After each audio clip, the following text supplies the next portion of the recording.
தேவனுக்கு மகிமை உண்டாவதாக.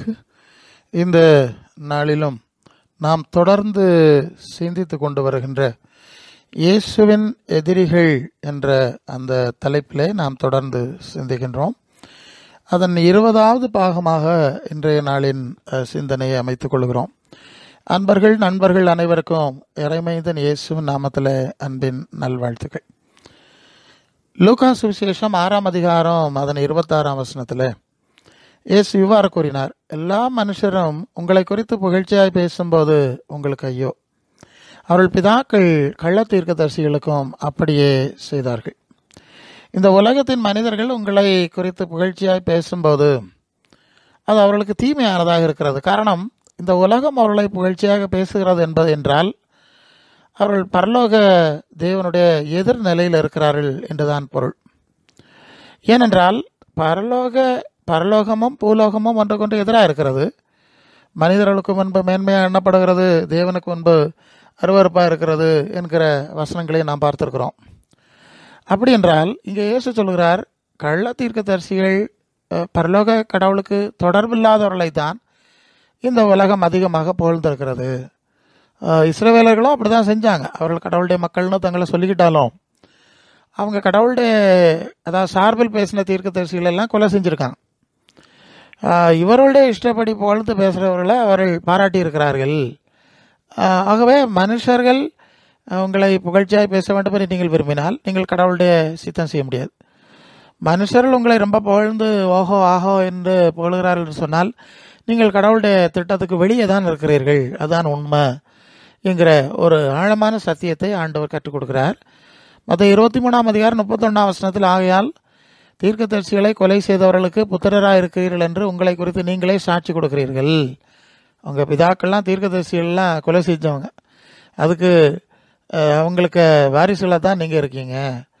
லூக்கா 13ஆம் அதிகாரம் 34ஆம் வசனத்தில், எருசலேமே எருசலேமே, தீர்க்கதரிசிகளை கொலை செய்து உன்னிடத்தில் அனுப்பப்பட்டவர்களை கல்லறைகிறவளே, கோழி தன் குஞ்சுகளை தன் சரகுகளின் கீழே கூட்டி சேர்த்து கொள்ளும் வண்ணமாய் நான் எத்தனை தரமோ உன் பிள்ளைகளை கூட்டி சேர்த்து கொள்ள மனசாக இருந்தேன், உங்களுக்கு மனசு இல்லாமல் போயிட்டு. அப்போது கடவுள் எப்படி தீர்க்கதரிசிகளை அனுப்பினார், தீர்க்கதரிசிகள் எல்லாம் அவர்கள் கொலை செய்தார்கள் என்ற காரியத்தை மீண்டும் ஆண்டவர் அதை தெளிவுபடுத்துவதை நாம் பார்க்கிறோம்.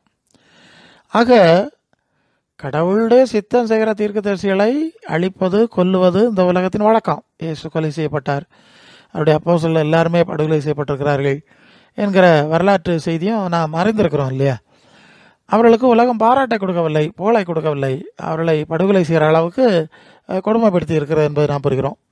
ஆனால் இந்த உலகத்தின் தொற்கிரியலை கண்டுகொள்ளாமல் கடவுள் உங்களை ஆசிர்வச்சிட்டே இருப்பார் அங்கிற ரீதியில் செயல்படுறவங்களுக்கு எந்த பிரச்சனையும் வராது. புகழ்ந்து பேசிய தீர்க்கதரிசிகள் எல்லாம் இஸ்ரவேலரெல்லாம் புகழ்ந்திருக்கிறார்கள் அல்லது அவர்களை பாராட்டி இருக்கிறார் என்பதை நாம் இயேசுவின் வசனத்திலிருந்து புரிந்து கொள்கிறோம். லூக்கா 21ஆம் அதிகாரம் 17ஆம் வசனத்திலே, நாமத்து நிமித்தம் எல்லாராலும் பகைக்கப்படுவீர்கள் என்று இயேசு குறிப்பிடுகிறார். அப்போ இயேசு ஒருவர் விசுவாசிக்கும் போது, அவருடைய சீடர் ஆகும்போது, அவரை பின்பற்றும் போது உலகத்தின் பகையை கண்டிப்பாக சந்தித்து தான் ஆக வேண்டும். இது ரொம்ப முக்கியமான நுட்பமான விஷயம்.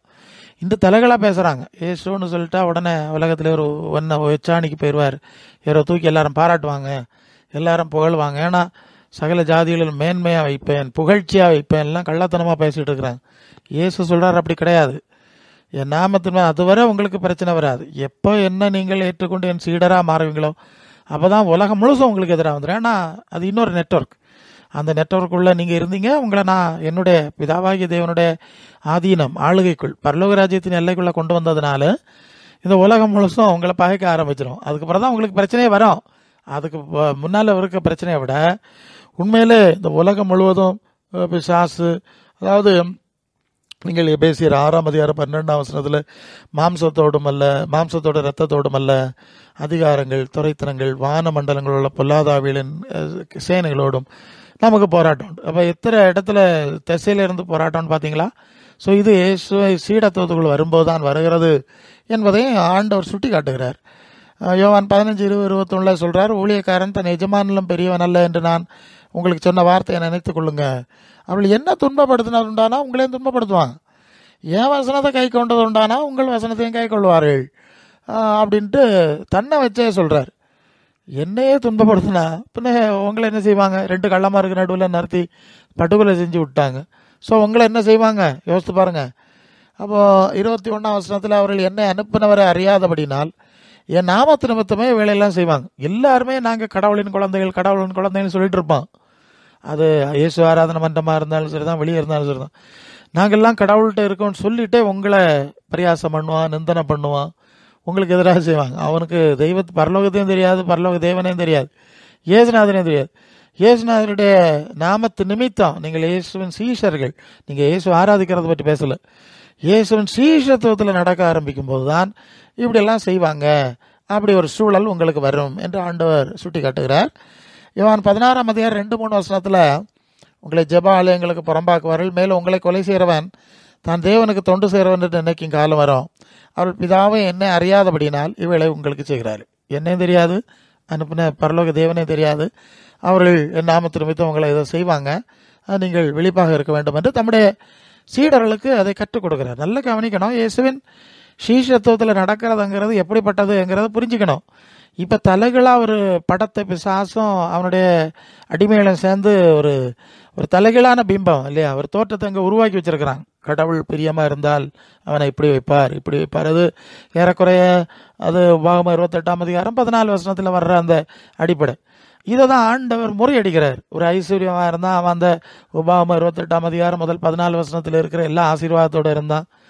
இன்னொரு தான் இருந்தால் லாசரு, அவன் அந்த 14 வசனத்துக்கு பரவாயில்ல சாப வாசனங்கள் இருக்கிறதே அந்த அடிப்படையில் அவன் இருந்தான். பார்வைக்கு அப்படி தானே இருந்தாங்க. பெருக்கள் நிறைந்தவன் தெருவில் கிடந்தான்.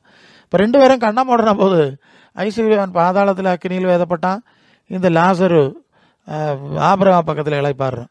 அப்போ கடவுளால் ஆசீர்வதிக்கப்பட்டவன் என்று இங்கே உபாகமம் 28-14 வரை உள்ள காரியம் அடைஞ்சிருந்தவன் பாதாளத்தில் இருக்கிறான். இப்போ தலைகளாக இருக்குது. அதுக்கப்புறம் தான் அவனுக்கு குழப்பம் வருது. ஐயோ இப்படியா நிலைமை, நான் எதிர்பார்க்கல, எனக்கு 5 சகோதரர்கள் உண்டு, போய் அங்கே சொல்லுங்க அப்படிங்கிறான். ஸோ இந்த உலகம் பிசாசுக்குள்ளே கிடக்குனால பிசாசு நெட்வொர்க்குக்கு ஏற்ப செயல்படுறவர்களுக்கு அது விருதுகளும் பழக்கங்களும் பட்டங்களும் கிடைக்குது. ஆனால் பரலோகம், இந்த உலகத்துக்கு நேர் எதிரான பரலோக பிதாவின் சித்தம் செய்கிறவர்கள், இயேசுவின் சீஷத்துவத்தில் நடக்கிறவங்களுக்கு அது சிலுவையை கொடுக்கறது, படுகொலை செய்கிறது, எல்லா காரியங்களும் செஞ்சுட்டு இருக்கிறது நம்ம பார்த்துட்டு இருக்கிறோம். ஆனால் கண்ணை மூடின அப்புறம் என்ன நடக்கும்னா, இந்த உலகத்தினுடைய சூழல் சாத்தானுக்குள்ளே இருக்குது, மர்மை தேவனுடைய கட்டுப்பாட்டில் இருக்கிறதுனால அவர்கள் இங்கே உலகத்தின் பார்வையில் அற்பமாக எண்ணப்பட்டவர்கள் அங்கே மேன்மையாக இருப்பார்கள், இங்கே மேன்மையாக எண்ணப்பட்டவர்கள் நேர தலைகளாக இருப்பார்கள் என்பதையே நாம் புரிந்து கொள்கிறோம். கடந்த நாட்களிலே நாம் செய்தியை பார்த்துருக்கிறோம். அப்போது இயேசுவின் சுவிசேஷ சத்தியத்தின்படி அவருடைய சீடத்துவம் இல்லையா, அதான் பார்க்குறோம். சீடத்துவத்தில் நிலைத்திருப்பவர்களை யார் பாய்க்கிறாங்கன்னா, அந்த சீடத்துவ அனுபவம் இல்லாதவர்கள் பாய்க்கிறாங்க. இதுதான் நுட்பமான ஒரு காரியம். அவர்கள் அவிசுவாசிகள் அல்லது வேற மார்க்கத்தை சேர்ந்தவங்க இல்லை. இவங்க இயேசு ஆராதிக்கிற கூட்டம் தான். இயேசுவின் சீசர்களுக்கு எதிராக இருப்பாங்க. அந்த வேறுபாடை புரியணும். ஒரு கூட்டம் இயேசுவின் அடித்த வீட்டில் நடக்கிற சீடர்கள், இன்னொரு கூட்டம் இயேசுவை ஆராதிக்கிற, அது ஒரு மோசடி கூட்டம். இயேசு ஆராதிக்க சொல்லல, அவர் சொல்லாத செய்கிறவங்க என்கிறத நீங்கள் மனசிலாக்கணும். நான் சர்ச் ஆஃப் சவுத் இந்தியா சூழ்நிலையில், சிஎஸ்ஐ சூழ்நிலையில் தான் வழியாக தான் வந்தவன். வேதமாணிக்க ஐயர் சர்வலோக அதிபா நமஸ்காரம் பாட்டு எழுதுன அவருடைய பேரன், அந்த வம்சத்தில் வந்தோம். அப்போ அந்த சபையில் இருக்கும்போது அங்கே ஒரு வழக்கம் உண்டு. மாதத்தின் முதலாவது ஞாயிற்றுக்கிழமை கர்த்தருடைய பந்தி நடக்கும்.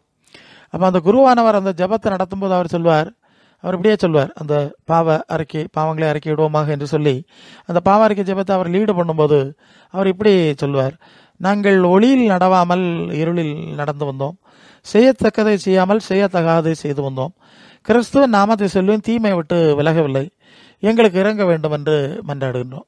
இந்த மார்க்கம் எப்படிப்பட்டதுன்னு உங்களுக்கு புரியுதில்ல? அவங்களே தாங்களே அறிக்கை பண்ணுறாங்க, நாங்கள் ஒன்றும் வெளிச்சத்தில் நல்ல விஷயத்தில் நடக்கிறோம் கிடையாது, இருட்டில் தான் நடப்போம், கிறிஸ்துவ நாமத்தை சொல்லுவோம், ஆராதிப்போம், எல்லாம் செய்வோம், ஆனால் அவருடைய போதனையில் சீஷத்துவத்தில் நடக்க மாட்டோம். அவரே சொல்லிடுவார். இப்போ சொல்லுவாங்கன்னு நினைக்கிறேன், அது அந்த ஹேண்ட் புக்கில் வேணா பார்த்தா தெரியும். சரி, அப்படின்னு சொல்லிட்டு இப்படி தான் போவாங்க. ஸோ இப்படிப்பட்ட மோசடி மார்க்கம். இப்போ அவங்க வாக்குமூலத்துலேருந்து அவங்க சாட்சி, எங்களுக்கு இயேசுக்கும் சம்மந்தம் இல்லை. சரி, இது எல்லாம் இருக்குது. அது நான் சொல்லுவேன்ல, சர்ச் ஆஃப் சவுத் இந்தியாவில் 4 பைபிள் ரீடிங் வாசிப்பாங்க. ஒரு பழைய ஏற்பாட்டில் ஒன்று, சங்கீதம் மாறி மாறி வாசிக்கிறது, இன்னொரு பகுதி வாசிப்பாங்க யாராவது ஒருத்தர். புதிய ஏற்பாட்டில் இயேசுவின் நற்செய்தி அந்த குருவானவர் வாசிப்பார், எல்லாரும் எழும்பி நிற்க வேண்டும். அப்புறம் அந்த நிருபம் லேக்கனம் அதில் ஒரு பகுதியை யார்கிட்டயாவது கொடுப்பாங்க, வாசிப்போம். அப்போ பழைய ஏற்பாட்டில் 2, புதிய ஏற்பாட்டில் 2, இன்றைக்கும் அதுதான் வழக்கம்னு நினைக்கிறேன். ஸோ ஆனால் இந்த ஆவி உள்ள கூட்டத்தில் போனீங்கன்னா சங்கீதம் மட்டும் எழுந்துன்னு வாசிப்பாங்க. நீங்கள் நல்லா கவனிக்க, சங்கீதம் மட்டும்தான் எழுதுன்னு வாசிப்பாங்க. இயேசுவின் நற்செய்தியை வாசிக்க மாட்டாங்க. அப்படி சீடருடைய நிருபம்னு வாசிக்க மாட்டாங்க. இயேசுவேன்னு தான் ரொம்ப பயங்கரமாக உள்ள ஆராதனை எல்லாம் நடக்கும். அப்புறம் நீங்கள் உள்ளே போய் கொஞ்ச நேரம் உட்காந்திங்கன்னா அங்கே ஆபிரகாமை பற்றிய செய்தி, தாவீதை பற்றிய செய்தி, யாக்கோபு புராணம் இதுதான் ஓடிக்கிட்டே இருக்கும். இயேசுநாதருடைய வார்த்தையை அங்கே பேச மாட்டாங்க. இயேசுநாதருடைய காரியமாக அப்போ இது ஒன்றும் வராது. எல்லாமே அப்போ இப்படி தான். அதான் இயேசு ஆராதனை மன்றம், மோசடி மார்க்கம்னு சொல்லி இதெல்லாம் ஒரே மன்றம் தான், ஒரே மார்க்கங்கள் தான், ஒரே ஆவியினால் இயக்கப்படும். ஒன்று ஆவி உள்ளது மாதிரி காட்டிக்கிடுது, ஒன்று ஆவி இல்லாத மாதிரி சொல்லுது. அது இல்லை எங்களுக்குள்ளே ஆவி இருக்குதுன்னு சொல்லுறது வேறு மாதிரி இருக்குதான். எப்படி இருந்தாலும் சரி தான், எல்லாம் ஒரே ஆவி தான் என்கிறத மட்டும் நம்ம தெளிவாக புரிஞ்சுக்கிறோம். இவங்க தான் இந்த இயேசுவின் சீஷத்தில் நடப்பாங்கல்ல அவங்கள பாய்ப்பாங்க. ஏன் அந்த கூட்டம் ஒன்றுமே இயேசுவின் சீஷத்தில் நடக்கிறது இல்லை. ஒன்று வாசிக்கும், பேருக்கு வாசிக்கும், அதான் அறிக்கை பண்ணும்போது அப்படியே கர்த்தருடைய நாமத்தை சொல்லியும் தீமை விட்டு நாங்கள் விலகிறது இல்லைன்னு அவங்களே சொல்லிடுவாங்க. அது உண்மைதான். இந்த கூட்டம் ஆவி இருக்குது நாங்கள் தான் அங்கே அப்படின்ட்டு மற்றவங்களெல்லாம் அற்பமாக நினச்சிட்டு இது பழைய ஏற்பாட்டு புராணத்தில் தான் போவோம். இயேசுநாடு வசனம் கூட அங்கே வாசிக்க மாட்டாங்க. ஸோ இப்படிப்பட்டவங்க தான் இயேசுவின் சீடர்களை பகைப்பார்கள் என்பதான் மிக முக்கியமாக இங்கே நாம் புரிந்து கொள்ள வேண்டிய காரியம். அதாவது இந்த உலகத்தின் உயரங்களில் ஏறுறதுக்கு இதுதான் அது விஷயம். உலகத்தில் உயரங்களில் ஏறணும், வயிற்று பிழைப்பு, இதுக்காக வேண்டி தான் இயேசு ஆராதனை மன்றங்கள் உண்டாயிருக்குல்ல. மற்றவங்க ஒவ்வொரு சாமி வச்சுருக்காங்க. எதுக்குன்னா இதுக்கு தான், வேறு பிழைக்கிறதுக்கு, தொழில் நடக்கணும், ப்ராப்ளம் இருக்கக்கூடாது சாமிங்கிறா. சரி, அது அவங்களுக்கு உரிமை தான். அது மாதிரி இவங்க இன்னொரு சாமியை வச்சுக்கிட்டாங்க. இந்த சாமிக்கு பேர் தான் வேறு, விஷயம் ஒன்று தான். இதுக்காக வேண்டி தான் ஓடிட்டுருக்கவங்க தான் இந்த இயேசு ஆராதனை மன்றங்கள். இவங்க இயேசுவின் சீஷத்துவத்தில் நடக்க மாட்டாங்க. இயேசுவின் சீஷத்துவத்தில் நடந்தால் உலகத்தில் உயரத்தில் ஏற முடியாது. சிலுவை திறக்கணும், தன்னைத்தான் இருக்கணும், அல்லது கஷ்ட துன்பங்கள்லாம் கடந்து போனோம், சில படுகொலையில் கூட முடிச்சிடும். அதான் இயேசுக்கும் அப்படி தான் நடந்தது, குருவுக்கு அப்படி தான் நடந்தது, அவர் பின்பற்றின சீடர்களுக்கு அப்படி நடந்தது. பின்ன மற்றவங்களுக்கு என்ன நடக்கும் இல்லை. அதனால அதுக்காக வரமாட்டாங்க, விரும்ப மாட்டாங்க தான்.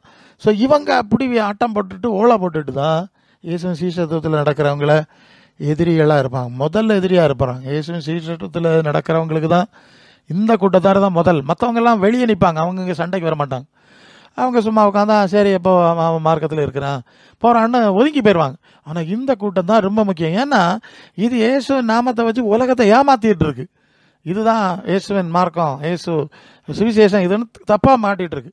இப்போ நம்ம சீடர்கள் என்ன செய்கிறோம், இல்லை இயேசு இப்படி தான் சொன்னார், இப்படி தான் நடந்தார், நம்ம இப்படி தான் நடக்கணும் அப்படிங்கிற சீஷத்துவத்தின் லைனில் நடக்கும்போது அந்த கள்ளத்தனமான ஆவி கூட்டத்துக்கு தெரியுது, டேய் நம்ம காட்டி கொடுத்துட்றான், இவன் நம்ம கள்ளமாருங்கிறதையும் மோசக்காரருங்கிறதையும் மோசம் போக்குறாருங்கிறதையும் இவன் என்ன செய்கிறான், காட்டி கொடுத்துட்றான். அதனால இந்த இவங்களை பகைக்கணும்னா அந்த பகையினுடைய அடிப்படையே எப்படி வருகிறதுன்னு சொன்னால் நம்ம அவங்க காட்டி கொடுத்துட்றாங்க, நம்ம பொய்யானவர்கள் போலியானவர்கள் என்கிறத அவன் காட்டி கொடுத்துட்றான் என்கிறதான் இங்கே உள்ள ஒரு முக்கியமான ஒரு பிரச்சனை. அதுதான் நம்ம மனசில் கொள்ளணும். இதுக்கு அடிப்படை என்னன்னா நம்ம அவன் காட்டி கொடுத்துட்றான், போலி இவனோட வைக்கிறது வரைக்கும் நம்ம கள்ளத்தினை வழிபடுறோம், நம்ம தந்திரம் வழிபடுறோம், நம்முடைய மோசடி வழிபடுறோம், நம்ம பரிசுத்தன்னு உலகத்தை ஏமாத்திட்டு இருக்கிறான்ல, இந்த ஏமாத்து காரியெல்லாம் வழிபடுறோம். அவங்க வித்தியாசமாக இருக்கிறாங்க. ஆமாம்மா, வெளியே இருந்த ஜனங்கள் பார்ப்பாங்க, ஆமாம் இவங்களை பார்த்தா தான் இயேசு சீசன் மாதிரி இருக்குது, இயேசு இப்படி தான் பேசியிருப்பார், ஆமாம் அவர் நல்லவர் தான், இந்த ஜனங்கள் இயேசுவை பின்பற்றுறாங்க. அப்போ இவ்வளோ பிரம்மாண்டமான ஒரு கள்ளக்கூட்டம், இதெல்லாம் ஏமாத்து கூட்டம், இது இயேசுன்னு விளம்பரப்படுத்தி வியாபாரம் பண்ணுது இல்லைன்னா வேறு மாதிரி மோசடி பண்ணிகிட்டு இருக்குங்கிறத ஜனங்கள் விளங்கிடுவாங்கல்ல. இதனால தான் இந்த இயேசு ஆராதனை மன்ற கூட்டங்கள் இயேசுவின் சீசர்களை கடுமையாக எதிர்க்கின்றார்கள் என்பதை நாம் புரிந்து கொள்ள வேண்டும். அப்போ இங்கே சிக்கல் என்னன்னா, ஒரே நாமத்து தான் ரெண்டு கூட்டமும் பயன்படுது, ஆனால் ரெண்டு எதிரெதிர் ஆவியினால் இயக்கப்படுது. இதுதான் சிக்கல். ஸோ சில வேளை பல சந்தர்ப்பத்தில் இயேசுன்னு சொன்னாலே எல்லாரும் நம்ம ஒரு மாதிரி பார்க்குறாங்க. ஏன்னா இந்த இயேசு நாமத்தை வச்சு இவனை என்னெல்லாம் அக்கிரமம் அலங்கோலம் அநாகரீகம் இல்லையா பார்க்குறீங்க, ஒன்றுக்கும் உதவாத காரியங்களை போட்டு மற்றவங்கள பாவியிலேன்னு கூப்பிட்றது எல்லாரும் பார்த்துட்டு இருக்காங்க. ஒன்றுக்கும் உதவாது. நேற்று வேற இது சாக்கடையில் கிடந்தது, அது இப்போ தான் எழும்பி நின்றுட்டு ஓஹோஹோன்னு வெள்ளையும் கட்டிட்டு தலையில் நூலாம் அறுத்துட்டு உடனே இது ஒரு வேஷம் போடுது. மற்றவங்க பார்க்குறாங்க, என்னடாப்பா இப்படி ஒரு நாடகம் நடக்குது, வேற காரியங்கள் குணம் இல்லை, ரெண்டும் ஒரே உலகத்தில் உயரத்தில் ஏறுறதுக்கு தான் நாடகம், வேற ஒன்றும் கிறிஸ்துவன் சிந்த ஒன்றும் இல்லை. ஸோ இப்படி அப்போ நம்ம இயேசுவும் சீசரில் பார்க்கும்போது இயேசுன்னு சொன்ன உடனே நம்மளையும் கள்ளனாக தான் பார்க்கணும். ஏன்னா பெருங்கூட்டம் கள்ளத்தனம் நமக்கு பார்த்து தானே வச்சுருக்காங்க. இந்த கள்ள கும்பலில் சேர்ந்தவன் நீயும் என்கிற மாதிரி ஒரு சூழல் இருக்குது. இது ஒரு சிக்கலான ஒரு விஷயந்தான். அப்போ ஒரே நாமத்தை விசுவாசிக்கிறாங்க, ஆனால் எதிரடையான 2 ஆவிகளால் இயக்கப்படுறாங்க. இது ரொம்ப முக்கியம். இது ஒரு சிக்கலான விஷயந்தான். இதை நான் புரிந்து கொண்டு தான் செயல்பட வேண்டியிருக்கிறது. பல ஆண்டுகளுக்கு முன்னால் காஞ்சிரக்கோடு மார்த்தாண்டம் பக்கம் கிருபாசன கிறிஸ்துவின் சபைங்கிற அந்த சபை இருக்கிறது. அதனுடைய ஃபவுண்டர் ஸ்தாபகர் சாது யேசுதாசன் என்று சொல்லுவார்கள். ஒரு பெரிய சக்தி வாய்ந்த தீர்க்கதரிசி சன்னியாசி இருந்தார். அவர் தான் எனக்கு தேவன் உனக்கு தேவன் தந்திருக்கிற அழைப்பு என்ன, நீ எப்படி செயல்படணும் என்று சொல்லி அவர் மூலமாய் தேவன் பேசி அந்த சில காரியங்களை எனக்கு சொன்னாங்க. பல வழியில் தேவன் அதை பேசியிருக்கிறார், உறுதிப்படுத்தி இருக்கிறார்கள். உண்மையானாலும் இது ஒரு முக்கியமான நிகழ்வு. தூர இருந்து பார்த்துட்டு நீ சுவிசேஷன் அல்லவா, அந்த சுவிசேஷனுடைய வேலை செய்யணும், அவர்கிட்ட கற்றுக்கொள்கிறதையும் கற்றுக்கொள்கிறதையும் எல்லா இடத்துலையும் பேசணும், நீ போய்கொண்டே இருக்கணும், உனக்கு தேவன் தான் இடம் ஆயத்தம் பண்ணி தருவார், தேவனோட நடந்து இந்த வேலையை செய்யணும். நான் அருமையாக சொன்னார்கள். இன்று வரை அது நிறைவேறி கொண்டிருக்கிறது. அதனால தான் அதை மீண்டும் எடுத்து பேச வேண்டியது. அப்போது சில ஆலோசனை சொன்னாங்க. அந்த நாட்களில் சில ஆலோசனை எனக்கு. அதில் ஒரு முக்கியமான ஒன்று, பிசாசுகள்லாம் அந்நிய பாஷை பேசும், அதை நீ கேட்க போகிறாய், நீ பார்த்துக்கொள்ளு, நீ கேட்க போகிறாய்ன்னு சொன்னாங்க. அப்போது அது எனக்கு ரொம்ப குழப்பமாக இருந்தது. இப்போ அந்நிய பாஷை ஏதோ பரலோகத்திலேருந்து ஆய்வு வந்தால் தான் பேசுகிறதுங்கிறது தான் பைபிளில் இருக்குது. பிசாசு அந்நிய பாஷை பேசுங்கிறது நேரடியாக பைபிளில் சொல்லலை. ஆனால் அந்த மனுஷன் சொல்லிட்டார், இப்படி பேசுறது கேட்பா. இது ரொம்ப குழப்பம். ஏன் குழப்பம்? இங்கே இந்த ஆவி கூட்டமாக அந்நிய பாஷை பேசுது, இதில் எவன் பிசாசு பிடிச்சி பேசுகிறான், எவன் பரிசுத்த ஆவியில் பேசுகிறான்னு எப்படி கண்டுபிடிக்கிறது? கன்ஃபியூஷன் ஆயிடுறேன்ல. அதனால் நான் குழம்புறேன். ஆனால் எதிர்கேள்வி கேட்கல. அவர் ஒரு பெரிய மனுஷன், அவர்கிட்ட எதிர்கேள்வி கேட்குறது எனக்கு துணி வரல. அப்போ எல்லாம் மனசுக்குள்ளே வச்சுக்கொண்டேன். அப்புறம் நீங்கள் பார்த்தீங்கன்னா தொடர்ந்து அந்த காரியத்தை நான் இன்றைக்கும் பார்த்து கொண்டிருக்கிறேன். அப்போது அதனுடைய பொருள் என்ன? உன்னுடைய ஊழிய காலத்தில் நீ பிசாசுகள் அந்நிய பாஷை பேசுகிறதை கேட்பாய். பிறகு நிறைய எனக்கு அதுக்கு உறுதிப்பாட்டெலாம் கிடச்சிட்டு. ஆனால் பிசாசும் முன்னாள் தூதன், அவன் தள்ளப்பட்டவன், அவன் தூதர் பாஷை பேச முடியும், உலகத்தில் உள்ள எல்லா பாஷையும் தெரியுது. ஒவ்வொரு இடத்துல போனால் அந்தந்த இடத்துல உள்ள பாஷையில் தான் அந்த பிசாசுகள் அலறதை பார்க்க தான் செய்கிறோம் இல்லையா? அதுக்கு அப்போ எல்லா பாஷையிலையும் பேச முடிஞ்சா அப்போ அந்நிய பாஷை பேசுகிறது ஒன்றும் பெரிய விஷயம் இல்லைங்கிறது புரிஞ்சிட்டு, ஒரு குறிப்பிட்ட இடத்துக்கு நான் ஒரு முறை நான் ஒரு வீட்டு கூட்டத்தில் நான் சுவிசேஷம் பிரசங்கம் பண்ண போயிருக்கேன். ஸோ அது ஒரு கத்தோலிக்க ஏரியா. அங்கே யாரையும் வேறு யாரும் அவங்க சபைக்கு வெளியே உள்ளவங்க யாரும் அந்த பக்கம் வர விடமாட்டாங்க, அடிச்சிருவாங்களாம். ஸோ அதனால் கொஞ்சம் ஒரு மாலை வேளையிலே சென்றோம். அந்த வீட்டையெல்லாம் பூட்டிட்டு உள்ளே தான் உட்காந்து சின்ன ஒரு தொழுகை நடந்தது. அப்போ அந்த தொழுகை நடக்கும்போது முதலாவது அங்கே இருந்த ஒரு பெண், அந்த வீட்டு தலைவி தாய், துள்ளி குதித்து பயங்கரமாக அந்நிய பாஷை பேசிச்சு. துள்ளி குதித்து பயங்கரமாக அந்நிய பாஷை பேசிச்சு.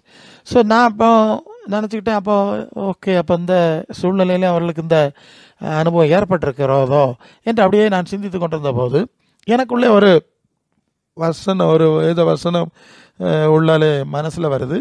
அது மற்ற 6ஆம் அதிகாரம் 13ஆம் வசனம், முதலாவது தேவனுடைய ராஜ்யத்தையும் அப்படியே நீதியும் தேடுங்கள். அப்போ தேவனுடைய ராஜ்யத்தை தேடணும்னா இதுக்கு எதிரான இன்னொரு ராஜ்யத்தில் தான் நம்ம இருந்துட்டு இருக்கோம். அதனால தானே அதை தேடணும். அதில் இருந்தால் தேட வேண்டிய அவசியம் இல்லைல்ல என்கிறத நான் புரிஞ்சுக்கிட்டேன். அப்போது அந்த வசனத்தை அப்படியே வச்சுக்கிட்டேன். அடுத்து நான் செய்தியை சொல்ல வேண்டிய வேலை, அந்த செய்தியை தான் நான் சொல்கிறேன், அந்த செய்தியை தான் நான் பேசுகிறேன். தேவனுடைய ராஜ்யம் என்ற ஒரு ராஜ்யம் இருக்கிறது, அது பரலோகத்திலிருந்து அந்த ஆட்சி நடக்கிறது.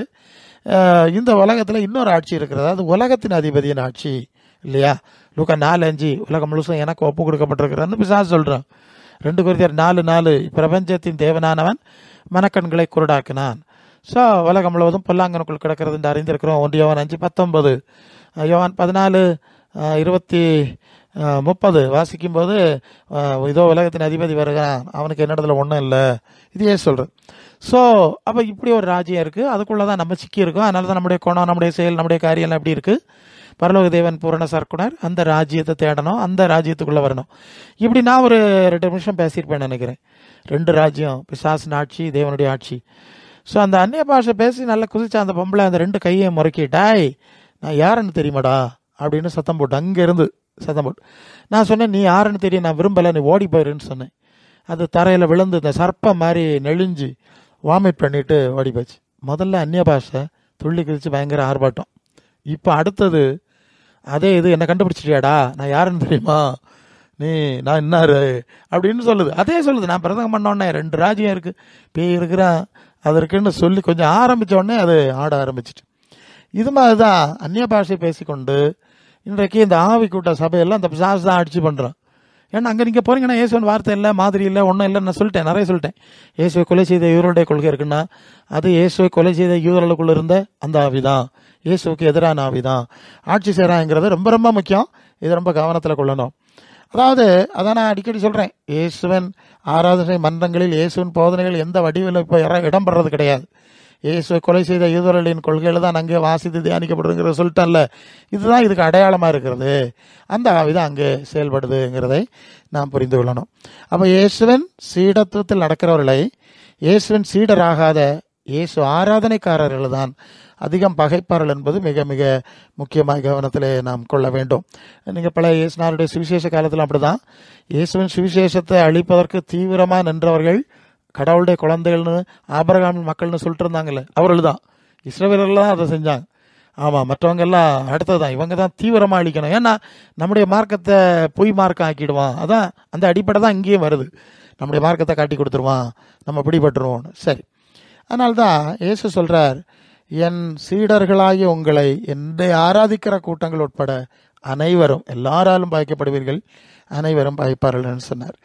எனவே தான் பவுல் சொன்னார் பிலிப்பியர் 3:17-19, சகோதரரே, நீங்கள் என்னோட கூட பின்பற்றுகிறவர்களாகி நாங்கள் உங்களுக்கு வழிகாட்டுகிறபடி நடக்கிறவர்களை மாதிரியாக நோக்குங்கள். என்ன அழகாக இருக்கு, நாங்கள் உங்களுக்கு வழிகாட்டுகிறபடி நடக்கிறவர்களை மாதிரியாக நோக்குங்க. அநேகர் வேறு விதமாக நடக்கிறார்கள். கிறிஸ்துவின் சிலுவைக்கு பகஞ்சனார் என்று உங்களுக்கு அநேகந்தரம் சொன்னேன், இப்பொழுதும் கண்ணீரோடு சொல்லுகிறேன். அவருடைய முடிவு அழிவு, அவருடைய தேவன் வயிறு, அவருடைய மகிமை, அவருடைய லெச்சை, அவர்கள் பூமிக்கு அடுத்தவர்களை சிந்திக்கிறார்கள் அப்படின்னு போகிறார். அப்போ இங்கே அநேகர் வேறு விதமாக நடக்கிறார்கள். இங்கே வேறு விதமாக நடக்கிறவர்கள் அவிசுவாசிகள் கிடையாது, இந்த இயேசு ஆராதனை மன்றங்களை தான் குறிப்பிடுறார். அவங்க நீதி நிமித்தம் துன்பப்படுகிறவர்கள் பாக்கியவான்கள் என்ற ரீதியிலே இயேசுவின் போதனையில் நடந்து சிலுவை சுமக்க மனமற்றவர்கள்.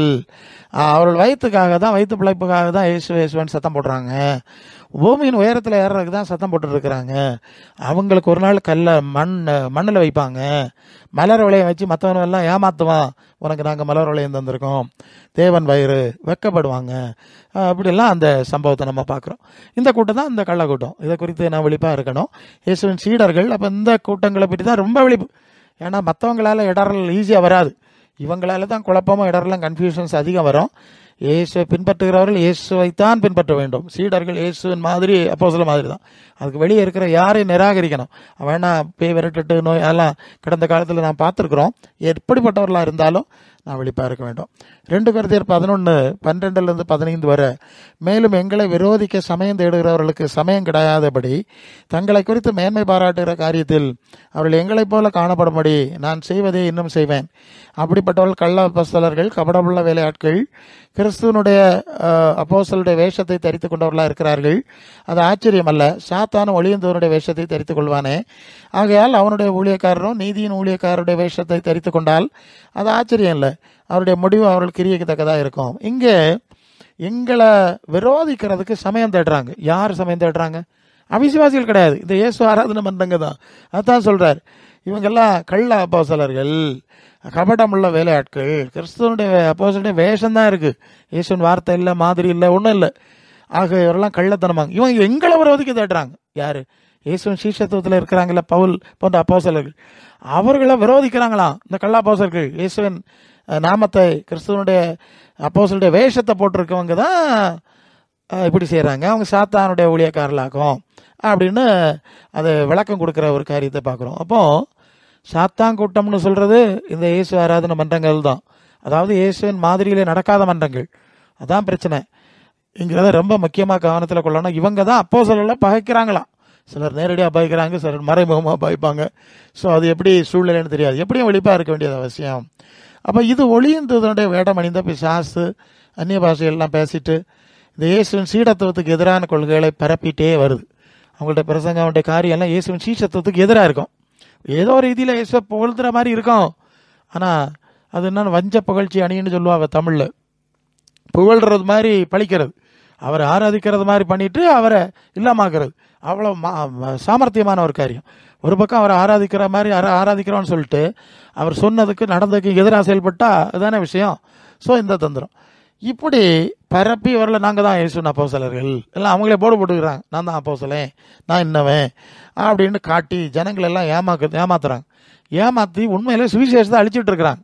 இயேசு நாமத்திலேயே இயேசுவின் சுவிசேஷத்தை அழிக்கிற சாமர்த்தியம் நடந்து கொண்டிருக்கிறது. இதை குறித்து வெளிப்பாக இருக்கணும்.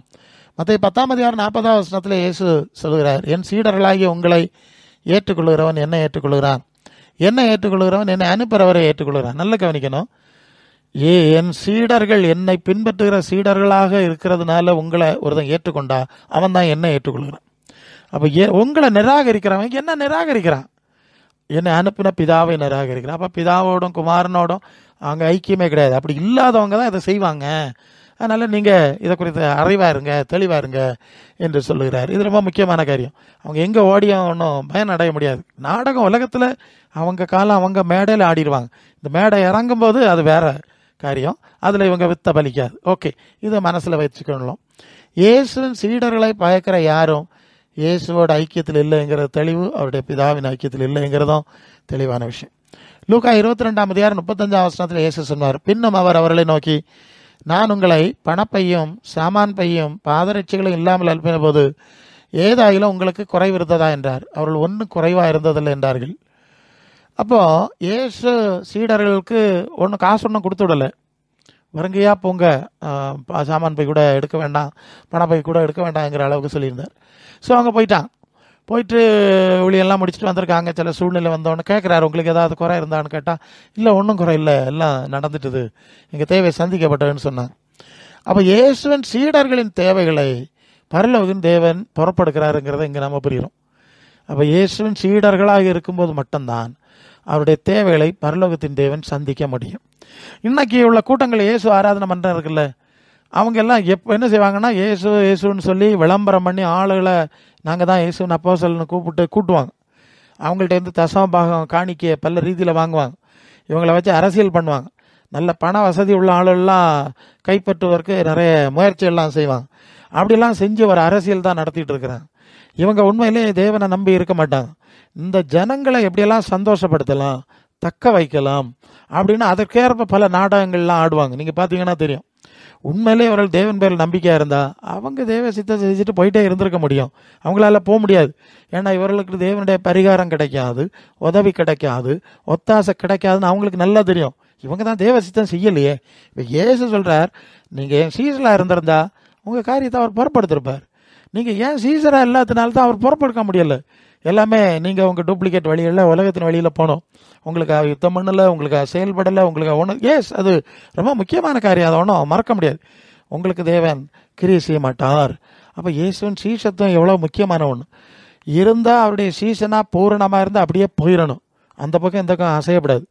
இப்போ சிலர் என்னென்னா இந்த பக்கமும் பாதி வச்சுக்குவாங்க, அந்த பக்கம் இப்படி தான் இருக்கிறாங்க. அடுத்த ஒரு கூட்டம் என்னென்னா, ஒரு கூட்டம் மொத்தம் உலகத்தில் இருக்குது, இன்னொரு கூட்டம் இந்த பக்கம் பாதி அந்த பக்கம் பாதின்னு இருக்கு.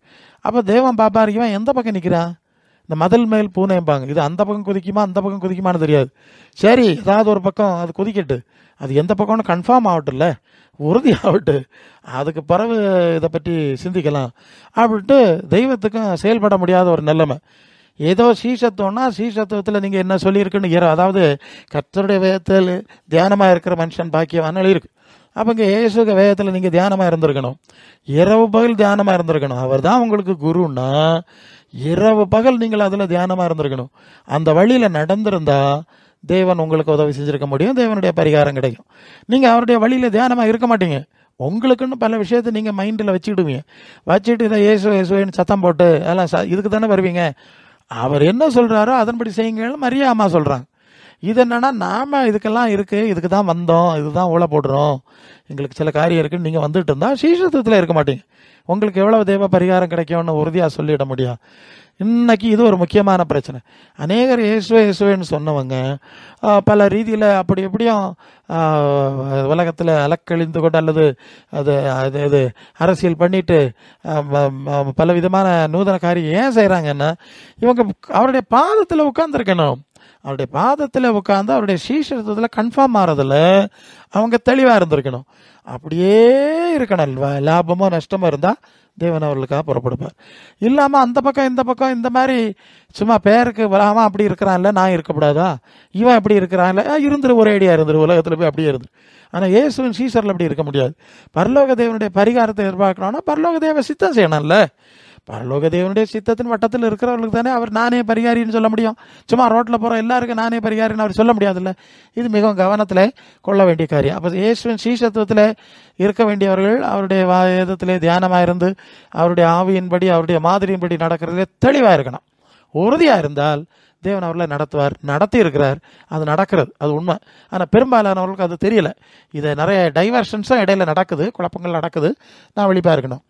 மத்தேயு 10:42 சீஷன் என்ன நாமத்து நிமித்தம் இந்த சிறியரில் ஒருவனுக்கு ஒரு கலசம் தண்ணீர் மாத்திரம் கொடுக்கிறவனும் தன் பலனை அடையாமல் போகான் என்று மெய்யாகவே உங்களுக்கு சொல்லுகிறேன். அப்போ இந்த ஆள் இயேசுவின் சீஷன் அப்படிங்கிற ஒரு விசுவாசத்து நிமித்தம் அந்த நபருக்கு, அவர் சிறியராக இருப்பார், அவர் ரொம்ப தேவையில் இருப்பார், நெருக்கத்தில் இருப்பார், அவருக்கு ஒரு கப்பு தண்ணி கொடுத்திருந்தாலும் அதற்குரிய பலனையும் தேவன் அவர் அந்த நபருக்கு கொடுத்துருவார். ஏன்? அப்போ இயேசுவின் சீஷத்துவத்தில் இருக்கிறவங்களுக்கு தான் இப்படியான ஒரு உரிமை இருக்கிறது. அவங்களுக்கு யார் என்ன செஞ்சாலும் அதை கொடுத்துருவார். இப்போ சில சந்தர்ப்பத்தில் நீங்கள் இந்த ஊழிய விசுவாச பயணத்தில் இப்படி தேவன் பல காரியத்தை செஞ்சிருக்கிறார். பல சோர்சஸ் இல்லைன்னா பல மனிதர்கள் மூலம் இயேசுவின் சீடர்களுக்கு அவர்களுக்கு வேண்டிய உதவிகள் கிடைக்கிறது உண்டு. அது உண்மை. அது மத்தேயு 25 நீங்கள் வரும்போது கூட கடைசியில் அவர் வலது பக்கத்தில் இருக்கிறவர்களை பார்த்து, அதாவது பிதாவினால் ஆசீர்வதிக்கப்பட்டவர்களே, உலகம் உண்டானது முதல் உங்களுக்காக ஆயத்தம் பண்ணப்பட்ட ராஜ்யத்தை சுதந்திரித்துக் கொள்ளுங்க. நான் பசியாக இருந்தேன், எனக்கு பசியை ஆற்றினீர்கள், தாகமாக இருந்தேன், எனக்கு தாகத்தை தீர்த்தீர்கள் அப்படின்ட்டு ஒரு பெரிய பட்டியலை அவர் அங்கே சொல்கிறத நாம் பார்க்குறோம். அது நீங்கள் மத்தேயு சுவிசேஷத்தில் 25 34 நாம் வாசிக்கிறோம். அவர் சொல்கிறாருன்னா, நான் பசியாக 34, 35 நான் பசியாக இருந்தேன், எனக்கு போஜனம், தாகமாக இருந்தேன், தாகத்தை தீர்த்தீர்கள், அந்நியனாக இருந்தேன், சேர்த்து கொண்டீர்கள், வஸ்திரம் இல்லாதிருந்தேன், எனக்கு வஸ்திரம் தந்தீர்கள், காவலில் இருந்தேன், என்னை பார்க்க வந்தீர்கள் என்பார். அப்பொழுது நீதிமான்கள் அவருக்கு பிரதித்திரமாக, ஆண்டவரே, நாங்கள் எப்பொழுது உண்மை பசியுள்ளவர்களாக போஜனம் கொடுத்தோம், எப்பொழுது உண்மை தாகமுள்ளவர்களாக தாகத்தை தீர்த்தோம், எப்பொழுதுமே அந்நியராக கண்டு சேர்த்து கொண்டோம், எப்பொழுது உமக்கு வஸ்திரம் இல்லாத வஸ்திரம் கொடுத்தோம், எப்பொழுது உண்மை வியாதியிலும் காவலிலும் இருக்கிறது கண்டு விசாரிக்க வந்தோம் என்பார்கள். அதற்கு ராஜா இயேசு சொல்றார், மிகவும் சிறியவராகிய என் சகோதரரான இவர்களில் ஒருவனுக்கு நீங்கள் எதை செய்தீர்களோ அதை எனக்கு செஞ்சீங்க. என்னிடத்துல விசுவாசமா இருக்கிற என்னுடைய சீடர்களாகி சிறியவர்னு சொன்னார். அதான் ஒரு கலசம் கண்ணீர். ஸோ அவங்கள கொடுத்தாலும் எனக்கு தான் செஞ்சுங்க. அப்போ எந்த அளவு இயேசுவின் சீடர்களுக்காக இயேசுவும் தேவனும் ஒரு முக்கியத்துவம் கொடுக்கிறார்கள், அவர்களுக்காக புறப்படுகிறார்கள்ங்கிறதை இந்த பகுதியில் நாம் விளங்கி கொள்கிறோம். அப்போ இது போல் நிறைய காரியங்கள் நடக்கும். அப்போ அவங்க என்ன நினச்சிருவாங்கன்னா, இவன் என்னுடைய தயவில் தான் உயிர் வாழ்கிறான், நான் சாப்பாடு போட்டதுனால உயிரோடு இருக்கிறான், எங்களுடைய தயவு இல்லைன்னா அன்னைக்கு செத்துருப்பான். இப்படியெல்லாம் யார் இந்த சீசனை குறித்து உதவி செஞ்சுருப்பாங்கல்ல, தேவன் செஞ்சுருப்பார்ல, இவங்கெல்லாம் நினைக்கிறது உண்டு. இப்போ சில சபைகளில் கூட பிரச்சனை வந்துடும். காணிக்கை பாஸ்டர் வசனத்தை பேசிட்டா சில விசுவாசிகள் எங்களுடைய காணிக்கையிலே சாப்பிட்டுட்டு எங்களுக்கு எதிரியாக சத்தம் போடுறியா என்கிற மாதிரிலாம் சண்டைக்கு வந்துடுவாங்க. இந்த மாதிரிலாம் சூழ்நிலையில் இருக்கிறது. அவங்க என்ன நினைக்கிறாங்கன்னா, நாம தானே இவனை உயிரோட வச்சோம், நம்முடைய தயவில் தானே இவன் இருக்கிறான் அப்படின்லாம். நான் இதெல்லாம் செஞ்சேன், ஆனால் அவன் என்ன மதிக்காமல் போயிட்டான். ஒன்றை மதிக்க மாட்டான். அவன் இயேசுவின் சீசன், அவன் இயேசுக்கு ஊழியக்காரன், அந்த இயேசுக்கு ஊழியத்தை தான் செஞ்சுட்டே இருப்பான். அதனால தான் தாப்புனாத்தாவது மகனையாவது மகளையாவது மனைவி என்னிலும் அதிகமாக நேசிக்கிறவன் எனக்கு சீசனாக இருக்க மாட்டான் இயேசு சொன்ன வசனம் இருக்குது, நமக்கு இருக்குது. அவங்க அந்த எல்லையில் தான் நிற்பாங்க. நீ ஒரு கலசம் தண்ணி கொடுத்துருந்தா அதுக்கு பலன் அவர் உனக்கு தந்திருப்பார், பல மடங்காக தந்திருப்பார். பல வேளை அப்படி தான் இப்படி சீசர்களுக்கு உதவி செய்வாங்க. அதன் மூலம் அவங்க வாழ்க்கையில் நிறைய நல்ல காரியங்கள் நடந்திருக்கும், இந்த கடவுள் செஞ்சிருப்பார். ஆனால் அதை அவன் நினைக்க மாட்டான். அதை நினைக்காம ஏதோ நம்முடைய தயவில் தான் இவன் இருக்கிறாங்கிற திருப்பியும் எதிராக கொந்தளித்து அந்த ஆசீர்வாதங்களே சாபமாக மாற்றிடுவாங்க. ஒரு தடவை நன்மை செஞ்ச ஆசீர்வாதங்கள் நன்மை கிடச்சிடுச்சு. இப்போ என்னாச்சு, இப்போ திருப்பி அந்த நன்மை கொழுப்பு அந்த பலத்தினால மீண்டும் அந்த சீசனுக்கு எதிராக மோதுறதுனால இந்த ஆசீர்வாதம் அடுத்த சாபமாக மாறிடும். இதை நாங்கள் நிறைய பார்க்குறோம். அந்த சபையில் நாங்கள் சொல்கிறோம், நீ வந்தியா, கத்திர கனம் பண்ணியா, அவளிய கனம் பண்ணியா, காணிக்க கொடுத்தியா, இல்லை வச்சியா, ஜோம் பண்ணிட்டு போயிட்டே இருக்கு, அதுக்குள்ளே நன்மை உன் வீட்டுக்கு வந்துடும், அதோடு அங்கே நின்றுக்க. அதுக்கு அந்த பக்கம் இங்கே நீ ஏதாவது அதிகாரம் பண்ணனா எல்லாமே ஆபத்தாயிரும், தீமை ஆயிரும், எல்லாம் சாபமாயிரும் என்று எச்சரிப்பது உண்டு. சரி, ஓகே. அப்போ என்ன புரிகிறோன்னா, இப்படியெல்லாம் நினச்சிக்கோ. அப்போ இயேசுவின் சீடர்கள் புரிய வேண்டிய ஒரு விஷயம், யார் என்ன உதவி செஞ்சாலும் அவர்களுக்காக ஜெபிக்கலாம், அவர்களுக்கு வேண்டிய நன்மையை கர்த்தர் கொடுத்துருவார். நீ கொடுக்க போவாதாங்க, இதுதான் முக்கியம். நீ கொடுக்க போவாது, அது நீ கொடுக்க வேண்டிய விஷயம் இல்லை, அது அவர் பார்த்துக்குவார். நீ தேவ சித்தமானதை செய். அவனுக்கு தேவ சித்தம் என்னது, என்ன பேசணும், என்ன ஜெபிக்கணும், அதை மட்டும் சீஷத்துவத்தின் எல்லைக்குள்ளே இருந்து ஆண்டவருடைய சீஷத்துவத்துக்கு ஏற்ப அவங்களுக்கு தேவ சித்தப்படி என்ன செய்யணும் அதை மட்டும் தான் செய்யணும். அதை தாண்டி அரசியல் பண்ணுறதுக்கும் அவங்களோட கூட்டணி வைக்கிறதுக்கும் அங்கே போய் கூத்தடிக்கிறதுக்கும் போய் நின்றுடப்படாது. அது உனக்கு வேலை இல்லை. உனக்கு அவங்க ஒரு கப்பு தண்ணி தந்தானா நான் கொடுத்துட போகிறேன், வேற ஒன்று செஞ்சானா நான் கொடுத்துட போகிறேன், நீ போயிட்டே இரு.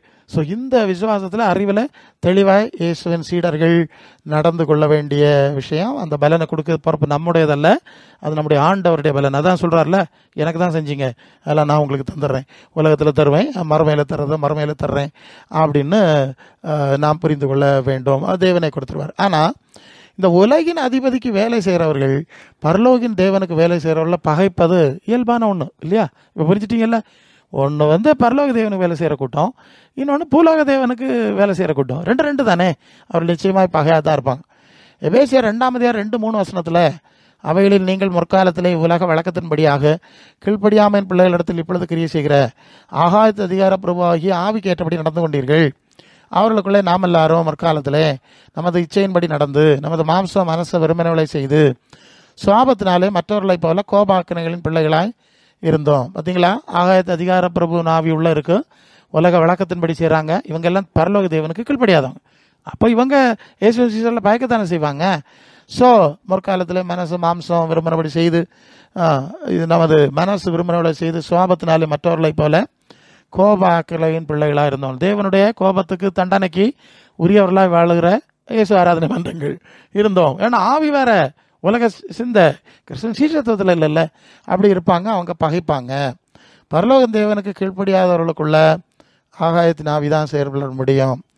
அவங்க அந்த மாதிரி ஆளுகை செய்யக்கூடிய மனிதர்களை வச்சு தான் மன்றங்களை உண்டாக்குவாங்க.